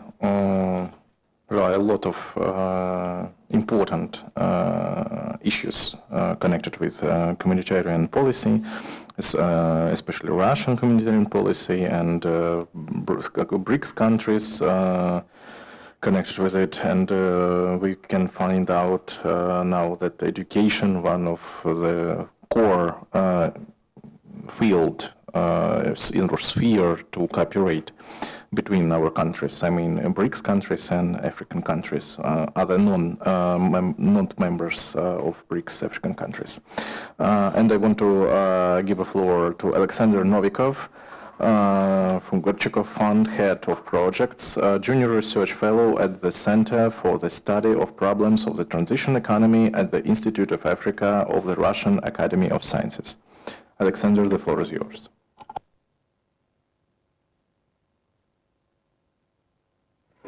Yeah, thank you for giving me the floor. So actually, I want to develop the topic that was raised by our colleagues. So it's the practices of Russian public diplomacy on the BRICS direction. But I want to go into more detail about public diplomacy here and events that we organize under the BRICS banner, so to speak. And if you don't mind, можем запустить презентацию, пожалуйста? Yeah, so here I would like to base on my experience at the Gorchakov Fund, where I lead the BRICS direction of our activities. You know that the last year was extremely productive, fruitful in terms of BRICS events, since Russia had the presidency that year. And you know that the program of the Russian presidency, можно второй слайд, пожалуйста? The program of the Russian presidency included more than 200 events, and if we look into it, it's mostly, sorry for the presentation being in Russian, but I'll replicate everything in English. So we know that there were more than 200 events in this program, and if we can see at these events, probably around 70% of them are of public diplomacy or humanitarian cooperation. And they are mostly of open track of activities, so specialists in these particular directions could register to participate in these events. So the examples are very well known for all of us. It's academic, civic, for media summit, the BRICS games, etc. So what we can see that everything is united under the BRICS banner, and usually if we talk of these large-scale events, the organizer is only one, or it's coordinated by our MFA. So here we can see one sole policy. But if we talk about medium-scale events that are not in the list of the Russian presidency events, so there is almost no coordination of these events. And this raises a big problem, actually, because it is not supervised by any means, actually, and it's only uses the BRICS banner, dragging this banner into different directions, so to speak. Можно, пожалуйста, следующий слайд?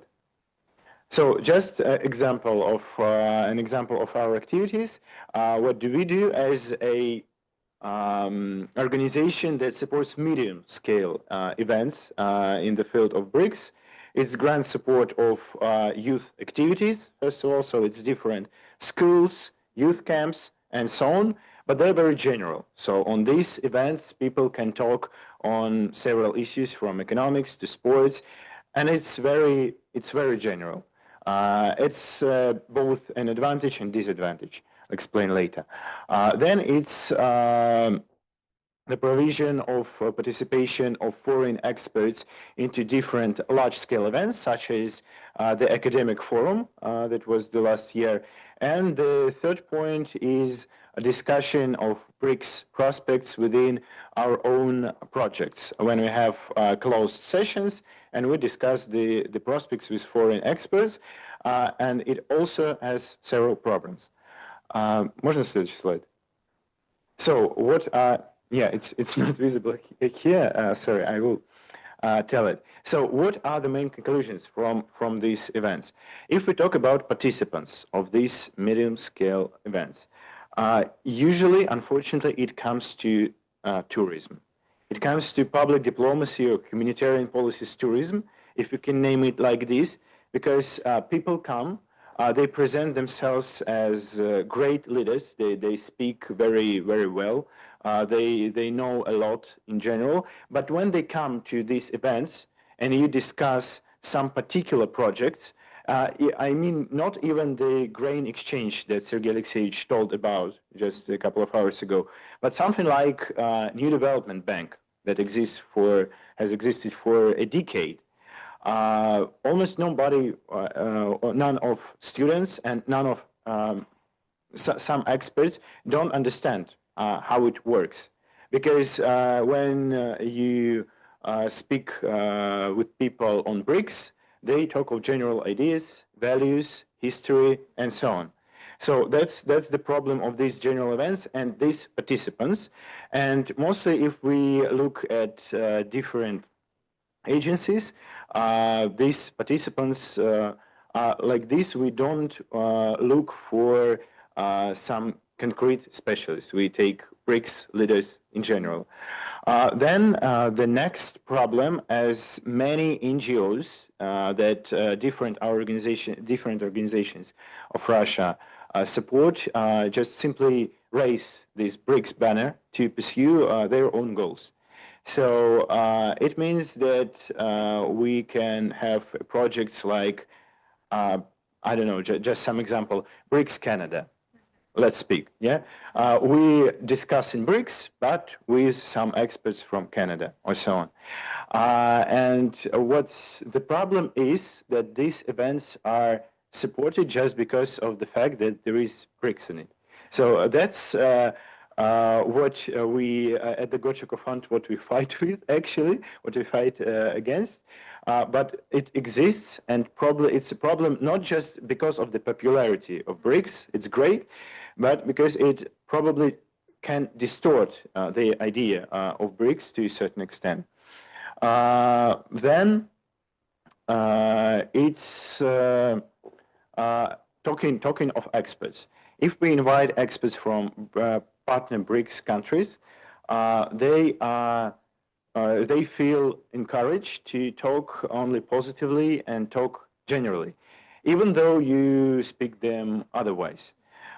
So because we sometimes we are perceived by our foreign colleagues just that we only want to have this positive conversation about BRICS, but we don't want to have some discussion of problems that BRICS has, because probably it will pave the way to the solution of these problems. And you can get these solutions and get these honest opinions if you organize closed sessions, and this way you can't make BRICS more popular by discussing something concrete. Следующий слайд, пожалуйста. So, and probably it goes to the goal setting and our understanding of BRICS. So here in the public, talking of public diplomacy alone, we have two main documents that define our work. It's the concept of foreign policy, and it's the concept of humanitarian policy. And here we can see that in the first document, BRICS mentioned only as an instrument of building a fairer multipolar world order. And as Sergei Alexeyevich told, it's one of the main pillars of this world order. And then it's an instrument of economic integration of the world majority, global south, etc., etc. So we want BRICS, we can see that we want BRICS to be more concrete and be more specific. Probably not the integration like the EU, but more specific. And the second point, the second document, humanitarian policies, also only two mentions. It's education and it's youth cooperation, just to drag new young talents into working and making friendship with Russia. So we can see that the goal setting is quite vague. So BRICS is more a platform and a forum to get resources, to get popularity for Russia itself, which is understandable. But sometimes when we organize medium-scale events, we pursue extremely different goals. it's rather making Russia popular, or it's rather developing some concrete ideas within BRICS. And it goes and it downs to the fact that many people, many young talents simply come to Russia to listen to what they have already known and to love Russia once more, even though they loved Russia before going here. So probably it's waste of resources when we have them very scarce and limited. Можно следующий слайд, пожалуйста? And the next problem that we can see from the work of the Gocheko Fund and our colleagues is the involvement of new members. So when we come to, for example, Ethiopia, Egypt, or Iran, we barely see some specific specialist scientists on BRICS. So it's a very supplementary issue for many IR scientists. And it should be changed, but it should be changed, I believe, only by all the BRICS members when we invite them to our events and make them BRICS specialists just on these events. Then it's only general understanding of the idea of BRICS. So when you talk about the BRICS contingent reserve arrangements, everybody looks very surprised when you come to new member countries or when you talk with the youth. So probably there should be more programs like youth camps, but not in Russia, not in China, not in India, but in these new members, explaining that there is such fora, there is grain exchange planned by Russia, there is BRICS contingent reserve arrangement, with huge amounts of money ready to help with the foreign, with the external debt of the BRICS countries, etc., etc. It's also should be priority, but unfortunately, our NGO sector, public diplomacy sector, is set to pursue other goals. Можно, пожалуйста, последний слайд? So the last one. So what the idea is the creation of probably general pool, the common pool of young talents that we bring into BRICS events, because we've seen a lot when some young leader from an African country who's very into Russian friendship, he goes to one event of the Gocheko Fund, and just in 2 weeks, he goes into another event by Россотрудничество, and the next September, he's going to the event of the World Youth Festival. But the idea is the same. So we don't use this contact to pursue our goals in his homeland. We just invite him. I don't say that we shouldn't invite him, of course, but we should just develop this cooperation, but not replicate it. Фестивалем молодежь. Yeah, that's true. Yes. Then it's making specific the expert track. So discuss problems. I believe that we don't see any problem in discussing problems with experts. That's the idea. And then organizing more and more events in new BRICS countries, however difficult it is, still that probably should be our bigger priority than organizing events in India or China. Thank you. It's just also food for thought. Thank you for your attention. Thank you, Alexander. Unfortunately, we have no time for discussion, but I want to thank all our participants of our session and of our conference. I think that during this session we covered a lot of important aspects of humanitarian cooperation between BRICS countries and BRICS countries with other African countries. And let's hope that this cooperation have prospects and that we will see the effects of this cooperation in nearest future. Daria Alexandrovna, maybe you want to add something and conclude some conclusion for our conference. Okay, some very brief conclusion. I think that it's a pity that we don't have time to discuss this brilliant session, because you highlighted all of four presenters. You highlighted very important topics, and I was making notes, and I think we need to set up in future a separate maybe conference on humanitarian or public diplomacy issues, and how BRICS can actually diversify and specify its tracks in this sphere. But so thank you very much for your presentations, and thank you RSMD for hosting this conference. I think we did a great job. I enjoyed the conference very much, and I think that we have discussed very important and wide range of topics today, from high policy to economics, and then the last but not the least, the humanitarian issues that lay actually foundation of our people-to-people cooperation. So I would like to thank you, Konstantin, for this wonderful actually and fruitful event. Thank you. And I want to thank our Egyptian colleagues, our colleagues from South Africa, and our colleagues from Ministry of Foreign Affairs for their participation in this conference. So the conference is concluded. Yeah, okay. Thank you very Let's much. wrap up.